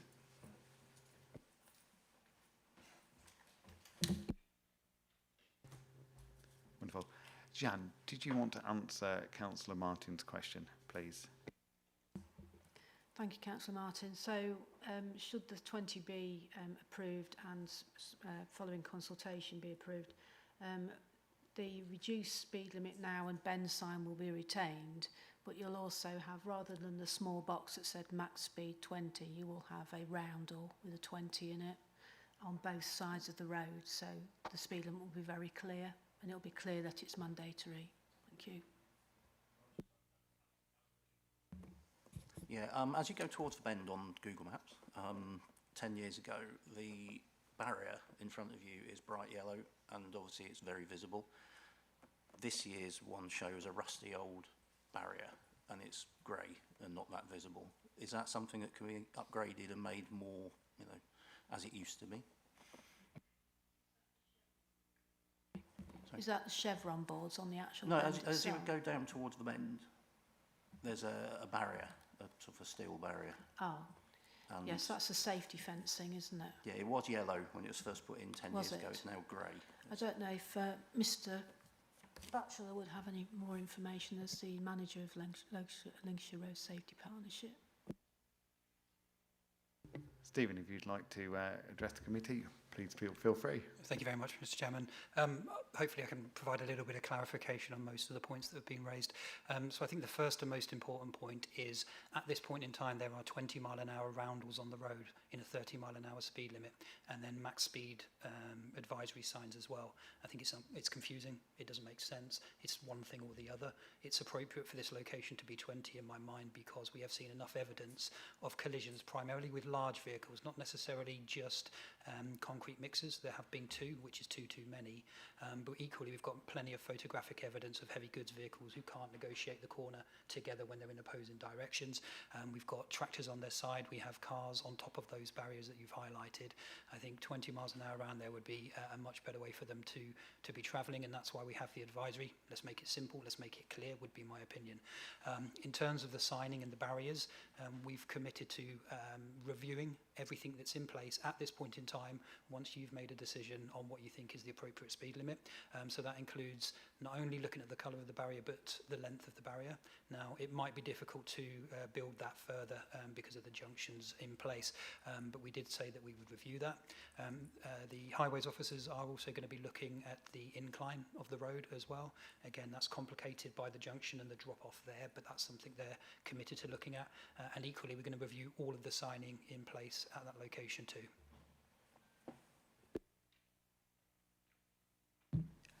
Any other questions? Councillor Hill. Yeah, just so, summary, the purpose of this report is to consider an executive proposal. What does that mean? Who is this executive? So it is the Executive Councillor for Highways and Transport in terms of his decision to go forward with the next step, which would be, if in terms of the committee, what the report is recommending, which is that it would make a recommendation whether the consultation for the proposed order should be approved or if the scheme should be modified or withdrawn. That's what is in the officers in terms of recommendation. It's up to the committee in terms of those comments, and in part of that proposed order, what the Executive Council decides, the comments of the committee are passed along with the eventual recommendation, whatever it is. So whether it is withdrawn or recommended modified regarding that. So surely it should be more clear to say the executive for highways could, and then we have, and then he can recommend to himself whether, I mean, you say the executive, so it's actually the executive for highways, member for highways. Yes, yeah? it said. Sorry. Yes, it says in the main report on page 93. It says. Yeah, I'm talking about the summary. It says executive. Yeah, executive proposals. I think the wording could be clearer. Yeah, we can definitely take that back and see in terms of. It could be the executive collectively have said. I have no idea. So I come back to. Can I just? I mean, so am I right in saying over the last 6 years there's been one incident a year? Is that correct? And the second thing is, how many of these have resulted in injuries? Thank you, Councillor. I forgot to go back to your initial point as well about the training and communication with the concrete companies. So it's the, one moment, I just had it there, the British Concrete Transport Association, in consultation with DEK Group Consultancy, who do investigations into these types of issues that have occurred across the UK. They've offered to put on training courses for any of the concrete suppliers that are in the region, but also for us at the Road Safety Partnership and for Lincolnshire Police, who can do investigations. From that, we can also then go out and cascade training to those companies. So to answer your point, I think that's a fundamental issue, is that if the drivers of these vehicles aren't driving properly, then they need education. That's something that we are committed to doing going forward as well. Coming back to your original point, the reason that this hasn't raised itself before is because the number of injuries that have been reported to the police has been low. The point about it, I think, is that because it's two concrete mixers, two heavy goods vehicle and a tractor, all of which have landed on their side across the footpath at this location, it's the rare occasion where I, as a road safety partnership person, have looked more widely than just the injury collisions, because it felt that the likely severity of those types of collisions could have been significantly more than what they are. So that clarifies, nobody has contacted the local. It's all right talking to the Concrete Association, who are probably based in Birmingham or London. I mean, nobody's actually thought to actually directly, because there won't be that many of them. I presume there's one in the town of Horncastle, I'm guessing, might not be one there. So would it surely be more sensible to start with them, because they have direct control over their drivers. Concrete Association can send something out, but who's going to take any notice? So to clarify, there'll be no further, these 5 or 6, is it, are all the road traffic incidents, and there have been no injuries from them. Is that correct? Whilst we're sat here, I can go back and double check in terms of the number of injuries. All of the incidents have been noted on the report, though. Okay, so when I come to the comments then, I can't support this proposal. It already has an advisory 20. We've heard that I don't think there's been sufficient investigation into other practical ways in terms of, and we are talking about, yes, barriers being damaged. Well, yeah. So are we really saying an A road, we want a 20 mile an hour on an A road with a sharp bend, which is not unique. I can think of lots of A roads in Lincolnshire where we have 20 miles an hour.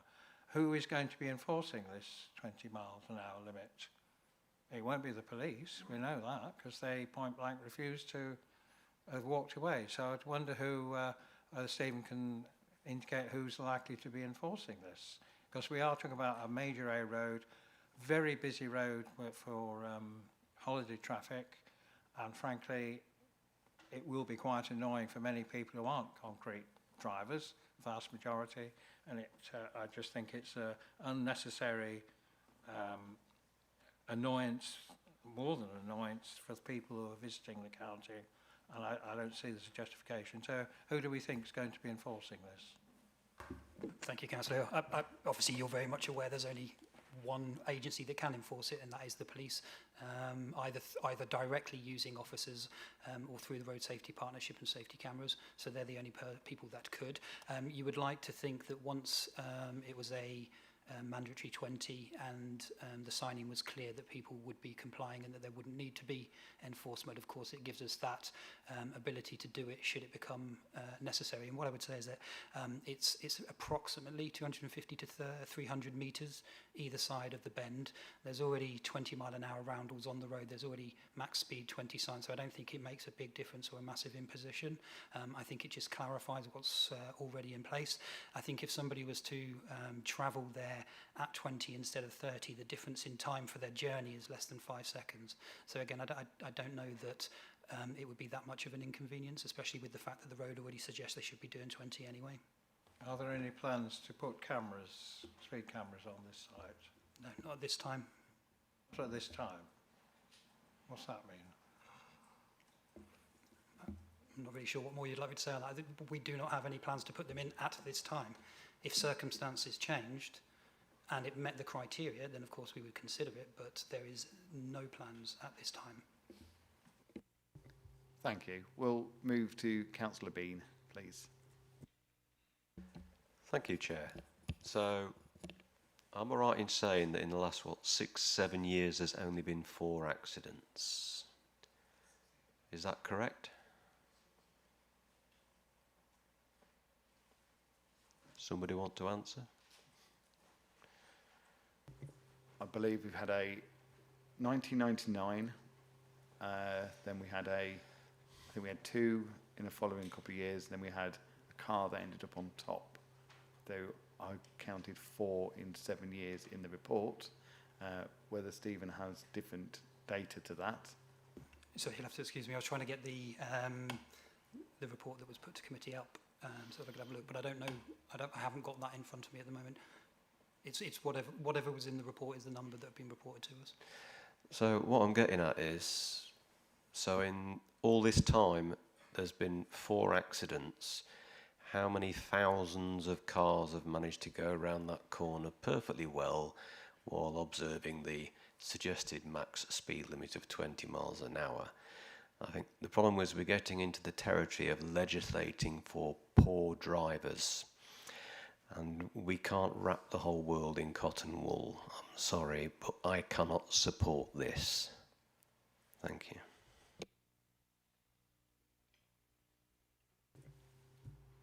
Is there any other comments? I think I can hear quite loudly from the people who have spoken that education should have been the first port of call. If there is a area that we know that is certain, if lorries are finding it difficult, 2 lorries in the last 7 years have found it difficult to go around that corner, then maybe there should have been conversations with the company to let other drivers know that this is a very tight corner. I must admit, I have used this road a lot to get to and from Skegness, and we always say that, has the gentleman repaired his wall yet, or is he going to? Because there will be another vehicle in there. But saying that, we have, like many other drivers, as Councillor Bean has just stated, everybody else makes it round that corner without incident. And I do feel that we have already got signs, we've already got the roundels, we've done everything we can to let everyone know that this is a very sharp corner. Yet a very, very few people have not managed to get around that corner. And I think we really ought to be looking at the education side first and other areas that we can put into that junction before we go down the route of making it a 20. And let's not forget, 20 miles an hour is not a normal speed that we are used to. So most people will be concentrating on their speedometers, making sure they don't go over 20. I do know, the cruise control in your vehicle doesn't normally activate until 26 miles an hour. So people are going to be more concentrating on making sure they don't exceed 20 because it is an anomaly having to be, doing 20 while they're trying to concentrate on that corner. And therefore, I think I can only go for to withdraw this proposal as a recommendation. So therefore, I would like to propose that the committee notes the contents of the report and the proposed speed limit order detailed in Appendix A and recommend to the Executive Councillor for Highways and Transport that the proposed scheme be withdrawn. Could I have a seconder, please? Councillor Bean. All those in favour, please raise your hand.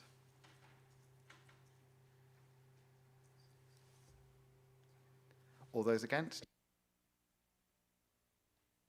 And any abstentions? Thank you. That recommendation has been carried. We now move on to the next item, which is 5.4 in Graingham, the B1398 and the B1205 crossroads, proposed 50-mile-an-hour speed limit. Over to you, Jan. Thank you. So these crossroads, locally known as Graingham Crossroads, have seen 6 collisions in the last 5 years. Sadly, one resulted in a fatality. This is despite a number of measures on site, including enhanced signage, vehicle activated signage, and good visibility generally. So as part of measures to reduce accidents here, the Lincolnshire Road Safety Partnership are looking at a number of interventions as outlined in the report, one of which is to propose a 50-mile-an-hour speed limit on each approach as shown at Appendix A. Although the criteria for a speed limit have not been met at this location, members will be aware that the policy allows for this committee to sanction a speed limit where it forms part of a number of measures designed to reduce accidents as part of an accident reduction scheme. Therefore recommended that this is approved. Thank you. Thank you. For this item, we again have a local division councillor for Scotter Rural, Councillor Chris Reeve. Would you like to please come to the front? And you have 3 minutes to address the committee. Thank you.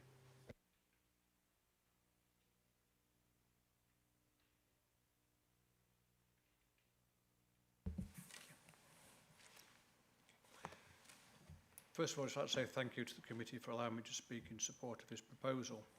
I'm going to start by saying I'm not a big fan of simply lowering speed limits. Where a problem occurs, I believe they're a very blunt tool and not always appropriate, especially without ongoing enforcement, which can be difficult with a police force that is as stretched as ours. However, sometimes difficult situations leave very few other options available, and speed reduction signs do appear to work differently on the average driver's psychology. The nearest village of Graingham, which lends its name to this junction, have no parish council, only an annual parish meeting, which I recently attended and promised that I would do all that is feasible to improve the situation.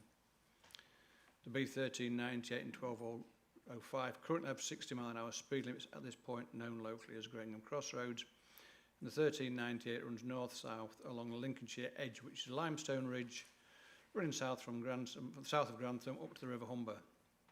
On the North Lincolnshire border, the 1398 is crossed by the B1205, where the 1398 sits much higher than the approaching road and so isn't visible to the traffic that should be preparing to give way. Although there are multiple give way signs, the junction is essentially hidden as it is on the brow of a ridge, and consequently, despite the numerous give way signs, accidents that kill and injure are continuing to happen. One of the big problems is local drivers simply aren't aware, despite the signs, that the giveaway is there. Motion-activated LED signs have been installed and have proven not to be particularly reliable and are again awaiting repairs that are scheduled for this week, but have, as explained, failed and continue accidents happen there. The Lincolnshire Road Safety Partnership visited the site twice this year, and I was able to join them on the second visit where various options were discussed. One option that was discussed was the possibility of cutting back the large hedgerows so that approaching traffic on the B1205 could get a clearer view of the vehicles on the 1398, so that they were more aware of a giveaway as approaching traffic would be seen across their path. This was not a preferred option. As the Road Safety Partnership pointed out, this had previously created problems at junctions where drivers sometimes make the decision to cross before they get to the junction, only to realise that once they are there is an issue they have not previously perceived, such as a vehicle approaching from the opposite side of the junction. Once a vehicle is at the intersection, the hedgerows do not present a problem and a clear view is available. Currently, the only practical option left is to try, without spending hundreds, is to try speed reduction. Calculating the point at which various accident locations, there's only 130th on the list, so isn't due to get major spending in the near future. The logical question is, will it work? Well, honestly, I don't know, but if we continue as we are, nothing will change. And continue to do the same thing and expecting a different outcome is a sure sign of madness. Thank you, Councillor Reeve. Thank you very much. You do have the opportunity, though, to answer any questions should any member wish to put one towards you. Once again, I think you've covered all the main points. Thank you very much. And does any other member wish to ask a question, Councillor Hill? Yeah, I mean, I think I'm in support of this proposal. This paragraph 5.5, so quite clearly states it's not, well, the report quietly shows that the criteria is not met. So it does says, well, a speed limit as part of a package of measures is the sort of the reason given. So can you tell me what package of measures is going to be in addition to the speed limit?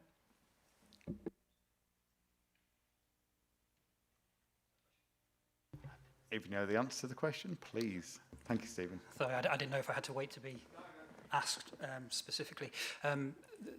This is a location that we've been looking at in a variety of different ways for the last 5 years, and we tiered it so that we were doing the least intrusive and the cheapest measures, and then escalated as they go up. So instead of looking at it as introducing a 50 mile an hour now with a bunch of other things, I would look at it more as a package of things that have been put into place over time and escalating as collisions have continued to occur.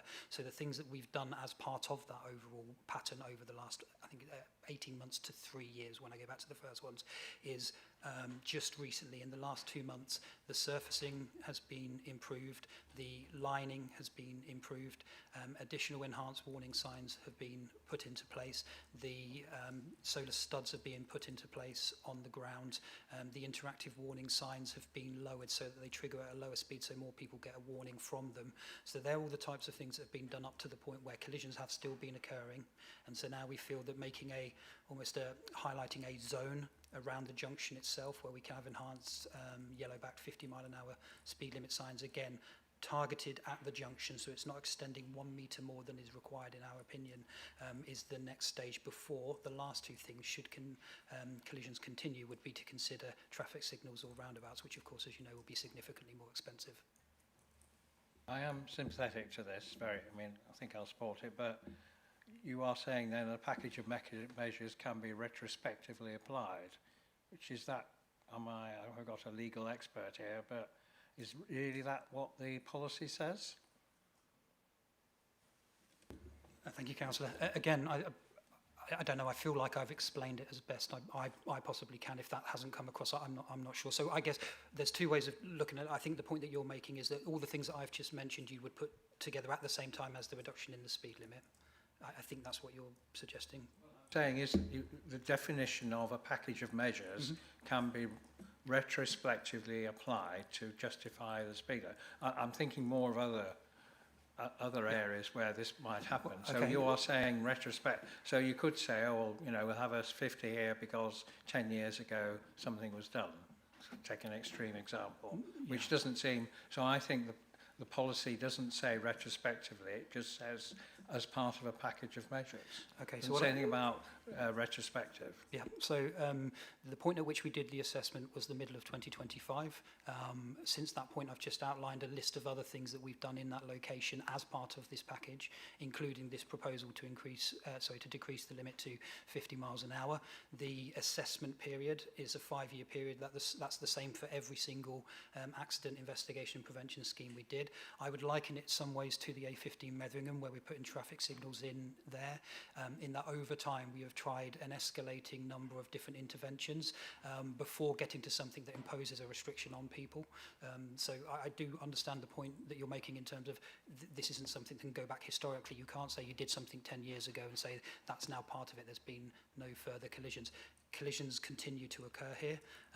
In the 5-year assessment period, we had 1 fatal, 3 serious, 2 slights. We've then had 2 additional collisions that have occurred since that point as well. So I think, as I say, it was certainly within the last 4 to 6 weeks, post-meeting that we had with Councillor Reeve and with North East Lincolnshire Council as well, we have improved the service, improved the lines, improved the studs, been back twice now to look at trying to make sure that the interactive signs are working appropriately, and then the speed limit is the one last thing. Thank you. Can I just say, Stephen, thank you for everything you do. I know this junction very well. I have spoken to people about it. It is a junction that I did travel over and I missed it because of the vehicle that I was in. It's on the brow. It is a lethal junction, and I think anything and everything we can do to reduce even a minor collision here should be done. Is there any other committee members wishing to speak? Thank you, Councillor Martin. Thank you. Yeah, I mean, you can see when you bring it up on Google Maps, it's obviously, you know, on the brow of a hill. It looks horrendous as you approach at speed. It's got sort of skid marks already on this picture I'm looking at. First thought I had was cut the hedge back, but you've already mentioned that's not a good idea. I was just wondering if you've had any of the local residents' feedback as to whether any of the incidents have been because of, you know, visual problems, because the hedges are quite something looking at this. Thank you. Yeah, one thing I will say here is I didn't attend that second meeting to look at the hedgerows, so I'm speaking second hand. The conversation that was highlighted by Councillor Reeve there was sometimes it can have the opposite impact on what you would expect. So I think we all naturally consider that if I can see better, I can make better judgments. But if you're approaching that junction at 50, 60 miles an hour and you can see clearly, at that speed, I don't believe that your ability to judge what is occurring on that road is particularly clever. So you think you've seen everything, and then you maybe go faster than you would have done approaching the junction. And then, for example, if there was a motorbike coming, or if you just hadn't been paying enough attention, given that additional visibility can actually increase the speeds at which people approach the junction, which is counterproductive and counterintuitive. As highlighted, it doesn't meet the regulations for a stop sign because the visibility is good once you get there. The assessment that we've done of all the collisions that have occurred they're implying that they just don't stop for the junction. So I think the best thing is for us to try and highlight the junction as best we possibly can, so they actually slow down and stop, whereas by increasing visibility you risk making them go faster and less likely to stop. Is there any other speakers or questions? No, that's it, Chair. Thank you. Thank you for all those questions and comments. And I would like to propose that the committee notes the contents of the report and the proposed speed limit ordered as detailed in Appendix A, and recommends to the Executive Councillor for Highways and Transport that the consultation for the proposal be approved. Could I please ask for a seconder? Councillor Hill. All those in favour, please raise your hand. And that is unanimous. But just for clarification, any against, any abstentions? Thank you, that has been carried. We move quickly on to item 5.5 in Scotwick, the B1188 proposed 40-mile-an-hour speed limit. Over to you, Jan. Thank you. Members will remember the report brought to this committee last year in September. We had received objections to the proposed 40-mile-an-hour limit as shown at Appendix A, in particular the northern section. And objections have been received requesting that this be reviewed and dropped to a 30-mile-an-hour limit. The decision was deferred pending clarification of the local members' view and further information, we have in the interim carried out a further survey which came in at 39.5 miles per hour mean speed. This still lies within the criteria for a 40 mile an hour limit at this location. So in the interest of maintaining consistency in the policy, the recommendation remains at 40 mile an hour. So the committee may wish to overrule the objections and accept the 40 mile an hour as proposed so that it may be introduced. Thank you. Thank you. And I would like to welcome the Local Division Councillor for Metheringham Rural, Councillor Rob Kendrick, to address the committee. And you have 3 minutes. Thank you.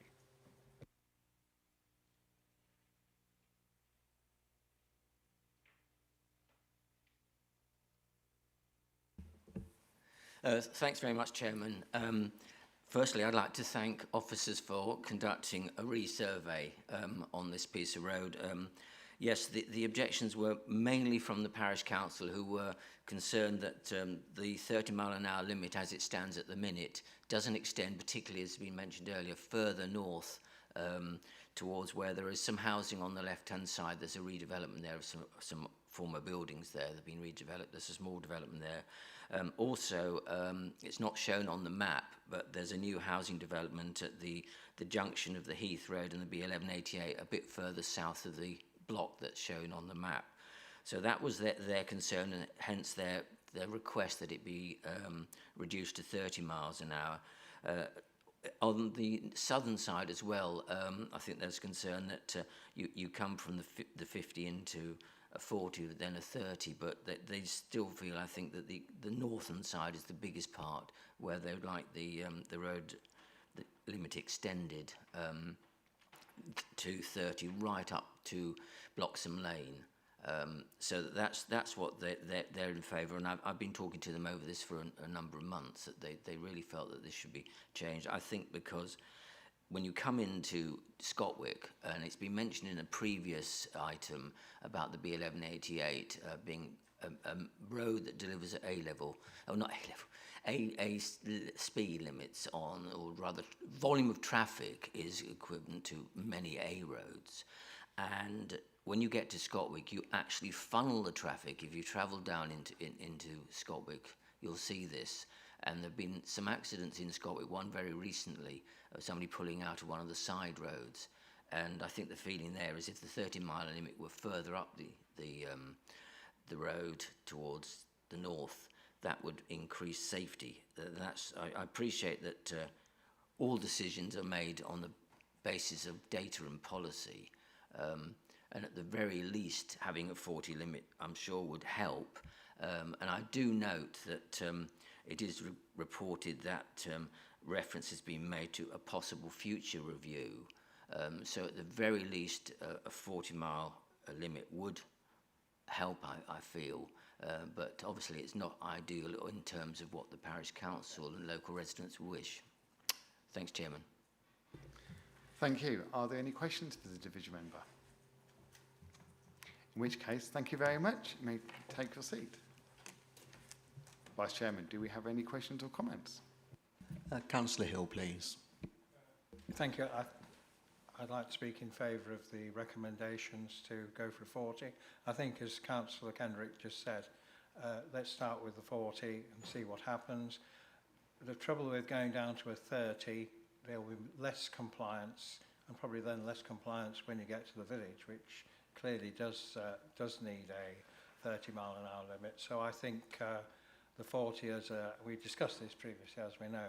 I think the 40 is proposed, and then we'll see how that deals with obviously clearly at the moment the average speed is around 40 miles an hour, so it would seem to me sensible. So I propose that, Chairman. Wonderful. I'm happy to second that. Thank you. Are there any other comments? In that case then, it has been proposed by Councillor Hill that the committee notes the contents of the report and the proposed speed limit order detailed in Appendix A has been given due regard to the additional survey information provided as detailed in the report and the objections received to the proposed order detailed in the previous report, and recommends to the Executive Councillor for Highways and Transport that the proposal order be approved. It's been seconded by Councillor Bean. All those in favour? And that is unanimous. Thank you so much. That has been passed.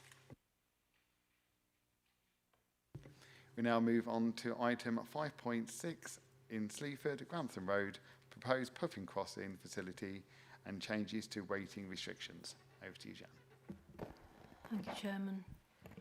So there's been a lot of residential development in Sleaford, and funding has been secured from the developer for a puffing crossing facility at location shown at Appendix A.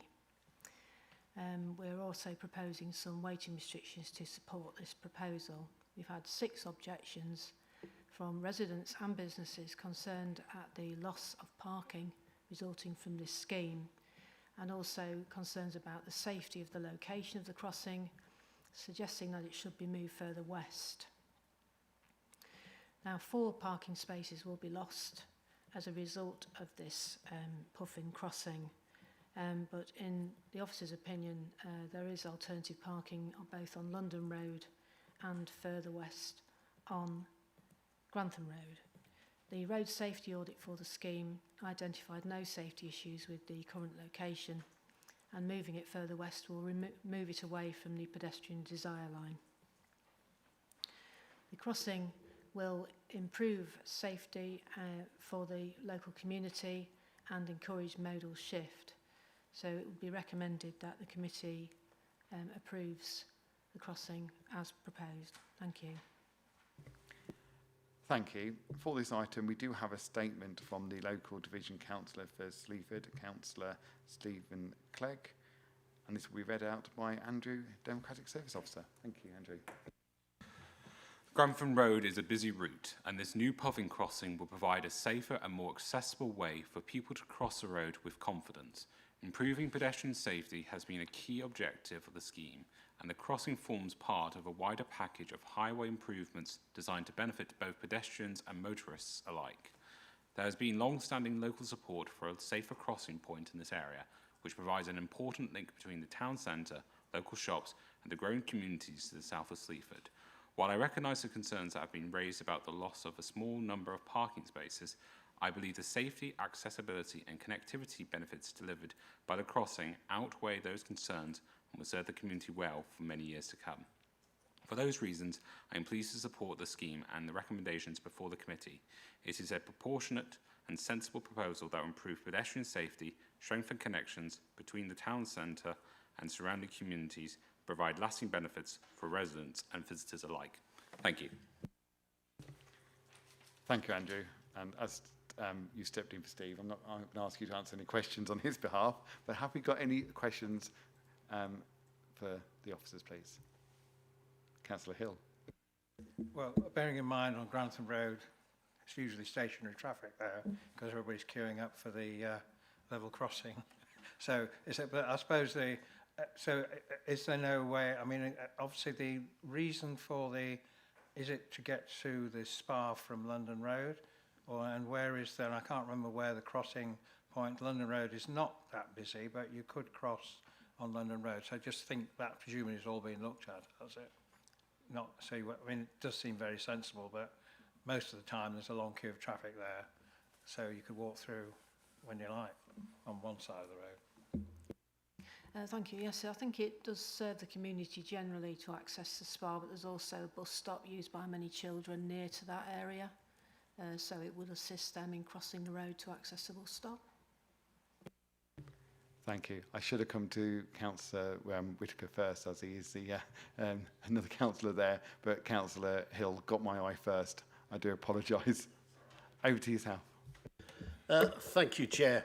As the other divisional for Sleaford, I represent Sleaford Rural, which is the southern side of Grantham Road, where Councillor Clegg represents the northern side. And I'm sure you will all know by now, it's been on the news already this morning, that at 0700 this morning, the level crossing at Grantham Road railway station, the Sleaford railway station, closed and will be closed for the next 5 weeks, while the resurfacing of Grantham Road takes place. Okay, so Grantham Road is one of the 4 major roads that feed traffic in and out of Sleaford, and it's most probably the second busiest when it's moving. Half the time it's not moving because it's stuck at the traffic lights at the crossing. All the schools that are in Sleaford are in the north part of Sleaford, and most of the new housing that is built is in the southern part of Sleaford. So the children now need to cross over this very busy road to get to their schools. Ever since I was elected, I've had people asking me, when are we going to get some pedestrian crossings across Grantham Road? And everybody says, oh, we can't afford it. Well, now we can afford it because the developers are paying for it. The only question I've got, and it's the biggest question that the moan from the constituents is, who decided the position of the Puffin crossing, and is there an alternative further down the road at the level crossing lights?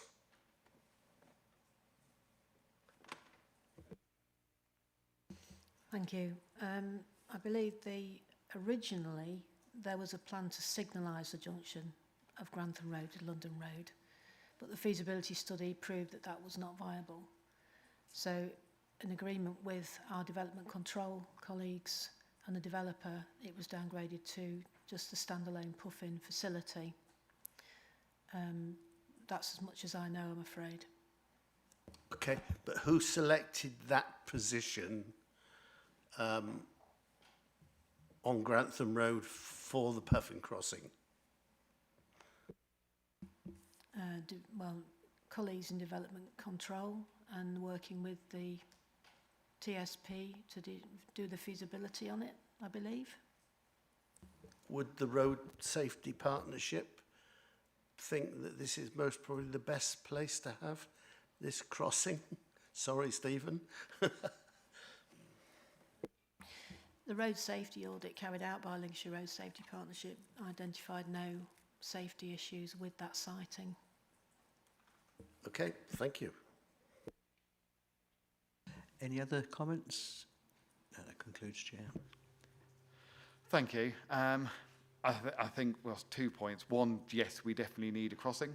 And if that is the location that's been identified as the suitability for it to be, then as the report states, then that's the position for it. I think as the developer is funding it, I think it's a good job for me that I would say that I would like to propose that the committee notes the contents of the report and the proposed Puffin crossing facility and changes to weighting restrictions as detailed in Appendix A has been given due regard, and the objections received to the proposal as detailed in the report, and recommends the Executive Councillor for Highways and Transport that the proposed crossing and weighting restrictions be approved. Could I have a seconder, please? Councillor Bean. All those in favour, please raise your hand. I think that is everyone. Thank you very much. That recommendation has been carried. Moving swiftly to 5.7, Spalding, Exeter Drive, proposed weighting restrictions. Thank you, Jan. Thank you, Chairman.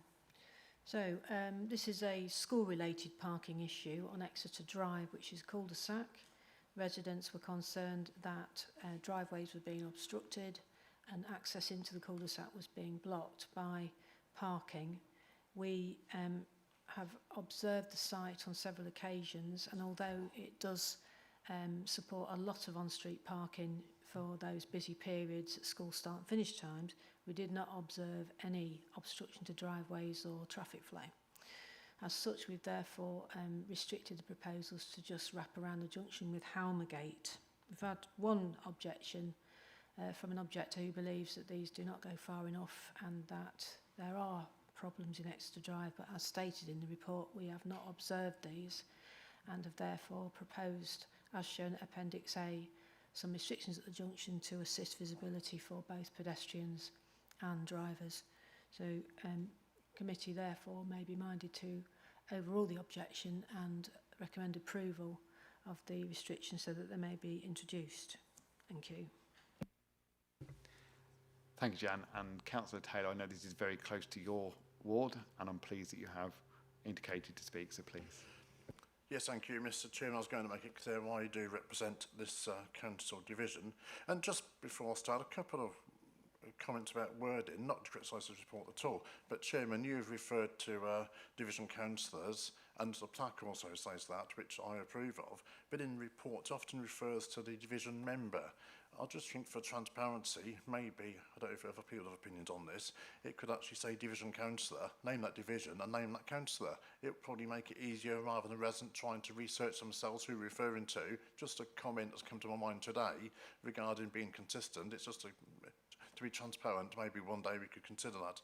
But I agree, Councillor Taylor, on that point. It would be helpful for everybody to see who the actual member was and actually put their name on it. So I would, yes, thank you. I'll take that back. Maybe use the word division councillor because the member, what does that mean? We know what it means, but it may be a bit technical language. Just a comment come to me today. But yeah, just to make a start. You're pleased we've got this report at this committee today because, as you know, a number of residents have raised this concern with me for a number of time. An extremely busy junction is Harmergate and Exeter Drive. I mean, Harmergate, some great work by Lincolnshire Road Safety Partnership regarding some speed warning signs. However, they're still speeding on Harmergate. Maybe a separate issue for another time, but they're still speeding on there. And parking on the junction has been the problem for residents. We know it's that busy junction for pedestrians and also cyclists, many cyclists for the local schools. And if we can prevent accidents, and I agree with the issues regarding, to start with, let's make this junction safer. We know we've carried out similar improvements on neighbouring roads, Grange Drive, for example, the neighbouring road. That TRO there did work. It removed the obstructions there from the junction, which was the major problem there. So pleased to see that. As been said by our colleagues, it is unfortunately inconsiderate, antisocial parking when they park at junctions. Just a comment, I know this was school related. Do we also consult with schools regarding this consultation and also send them the decision, because hopefully they can then communicate that to their pupils, the teachers and the parents to press that point about not parking at these junctions. You'd hope there's common sense, but unfortunately we do need sometimes to introduce these policies. So I do hope colleagues can support this today, because we know it's been requested for some time. It would improve traffic flow, traffic management and road safety for a number of people and a number of road users. Thank you very much. Thank you. Does anyone else wish to speak? Yes, Councillor Clark, please. Thanks, Chair. Completely agree with Councillor Taylor, everything he said. And, you know, it's amazing when you go near schools, parking goes out the window, you know, they just park where they like. I got a general question for the officer. One objection, how many actual letters were given out for consultation? And does the authority take it that if you give 100 letters out and only one person objects, the other 99 agree? Thank you, Councillor Clark. In this instance, all the residents in that cul-de-sac will have been consulted on the matter. At the moment, this committee must consider even if only one objection has been received to a scheme. But what I want to know is, if there's 100 given out and one objection comes in, does that mean the other 99 agree with it? No, we're not really interested in anybody who agrees with the scheme. We only report the objections to a scheme.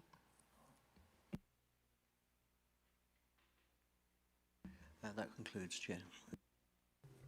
Thank you. Councillor Taylor. Thank you, Mr. Chairman. Good to hear those comments there from Councillor Clark. May I just also say I wish to move the recommendation. Thank you. Thank you.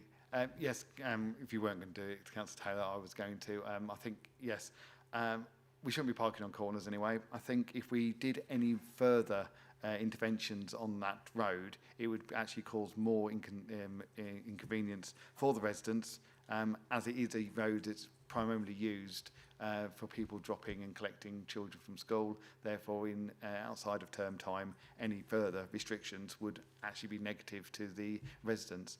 And so I'm pleased that Councillor Taylor has proposed the committee notes the contents of the report, and the proposed traffic regulation order detailed in Appendix A has been given due regard to the objection received, and the proposed order be detailed in the report, and recommends to the Executive Councillor for Highways and Transport that the proposal be approved. I'll happily second that. All those in favour, please raise your hand. And that is everyone. Thank you very much. That recommendation has been carried. And finally, we move on to traffic item number 5.8, which is Woodall Spa, Witham Road, proposed revocation of no waiting at any time. Over to you, Jan. Thank you. So last year we introduced some double yellow lines along the northern side of Witham Road up to the bus stop clearway to facilitate traffic accessing the roundabout at the centre of the village. Since that time, concerns have been raised by both residents and businesses that the loss of parking has impacted on them quite severely, and we've been asked by the local member here to review those restrictions. And having monitored the site, we believe that a revocation of the restrictions as shown in green at Appendix A will not result in any loss of benefit brought by the restrictions from the original scheme. We've had one objection citing that there will be a loss of benefit should we remove these lines, but we do not believe this to be the case, and would therefore, the committee may opt to overrule the objection and recommend approval of this revocation. Thank you. Thank you. Vice Chairman, do we have any questions? Any questions? No, that's it, Chair. That's fine.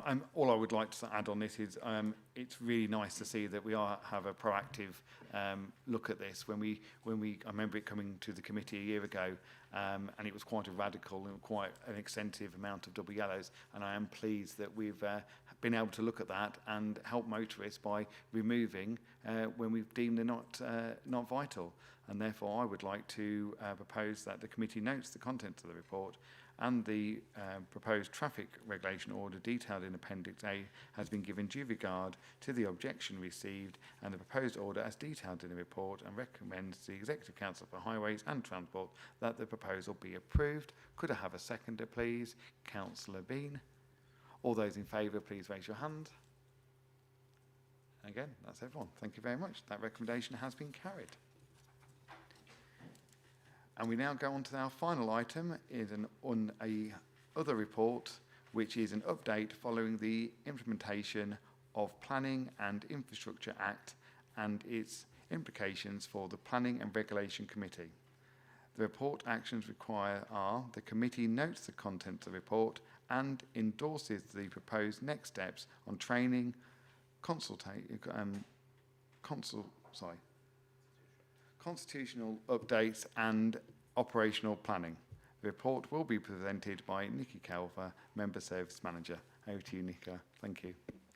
Thank you, Chairman, and thank you to the Planning Committee for having me here today to present this report.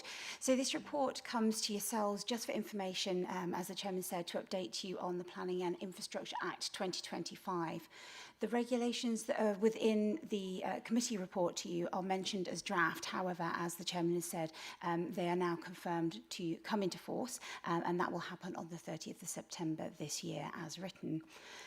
The Act will therefore bring into law regulations intended to speed up planning decisions, reduce delays, support housing and infrastructure, and aim to create more consistency across local authorities.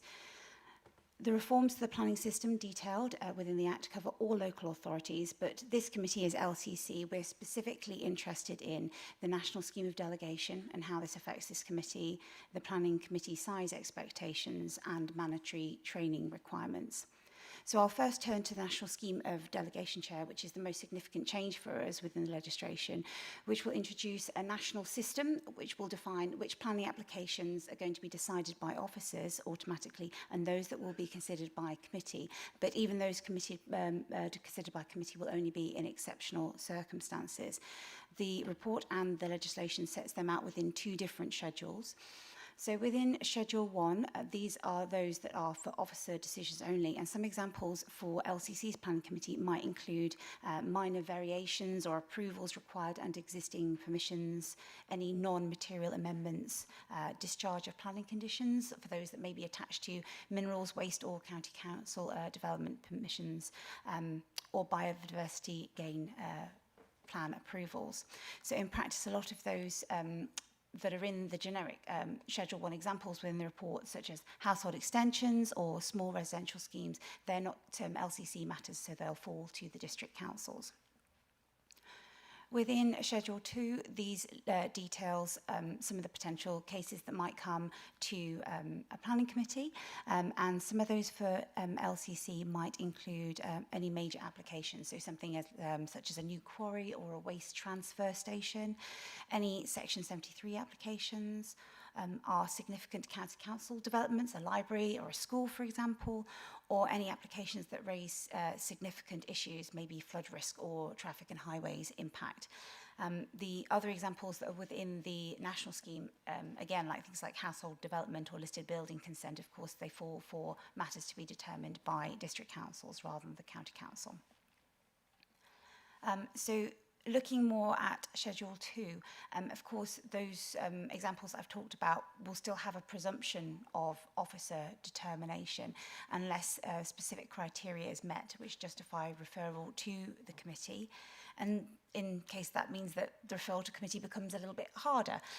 So a planning application will only come before this committee where both the nominated planning officer, so usually the chief planning officer, and a nominated member, and that would normally be the chairman of the planning committee, would agree that any of the proposals raise significant planning, economic, social or environmental issues. And where in the unfortunate circumstances, if the chief planning officer and the chairman of the planning committee don't agree, the application will then be automatically determined by officers. The next issue for the planning committee to be aware of is the regulations limiting the size of a planning committee that can look at planning applications to a maximum of 13 members. And as you know, that would be a reduction of 2 elected members on this committee. And that would consequently mean that our current arrangements will require constitutional changes and a review of proportionality at September Council. There is also a requirement for mandatory training for councillors. The government intends to legislate for the mandatory planning training, certification in that, refresher training and record keeping by councils, and that only trained members will be permitted to sit on planning committees or act as substitutes. Like LCC already does this, we have demonstrate best practice in this area, and we would enhance that going forward. So in terms of changes for us, it's constitutional changes that would need to align local procedures with the national delegation rules. We would look to continue to roll out mandatory planning training, review and amend the constitution, create some procedures that might underpin that officer-member referral process, look at reporting and publication arrangements for referral decisions, and of course we would look at that committee size and the membership amongst that 13-member limit. I think that summarises the report, Chair, but I'm happy to take any questions, although if members have any specific questions related to technical planning matters, I hope you'll forgive me that I will defer them to my knowledgeable planning colleagues in the Chamber. Thank you, Chair. Thank you very much. Do we have any questions?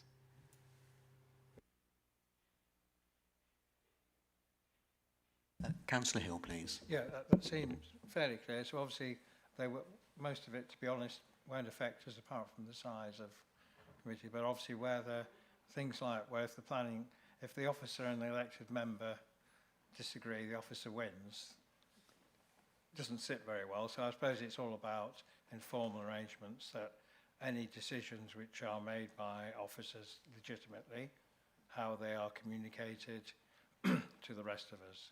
And I think most of them are, because it is, to be fair, although it's quite nice to delay certain applications, major solar farms, you do end up looking at making the same discussions several times. So I suppose the question is, in terms of informal protocol, to make sure that decisions which officers do make legitimately, they will be transmitted to the planning authority, planning committee. Thank you. Thank you, and that's an interesting comment. So those communications around decision making we will have a look at as part of all those informal procedures, and I think as you've raised it, it would be fair to bring that back to the committee at some point as a note to let you know what's going on. Thank you. Yes, I was only going to agree with Councillor Hill there that, you know, it'd be nice to know what we normally would have debated, and a decision has been made. It would be nice to come back to us just to let us know, and hopefully, if it will be myself and Neil, hopefully we won't disagree on anything, and we will still be bringing a good chunk of applications to us, because I believe it is right that we scrutinise these reports and we do have a big in-depth conversation, but where some could have been agreed by an officer, I do think it's pertinent that we use our time wisely and we're not delaying big applications because we've got two fuller agendas. Any other questions? Well, thank you. In that case then, I would like to propose that the committee notes the contents of the report and endorses the proposed next steps on training, constitutional updates and the operation planning. Could I please have a seconder? Councillor Bean. All those in favour, please raise your hand. And that's unanimous. Thank you very much. That recommendation is carried. And that now concludes the business of the meeting. Our next meeting is scheduled for Monday the 7th of September 2026. Please may I ask members to just stay back for a few moments after the meeting so we can have a brief update regarding that meeting. Thank you all for your attendance, and I close the meeting at 13:02. Thank you very much.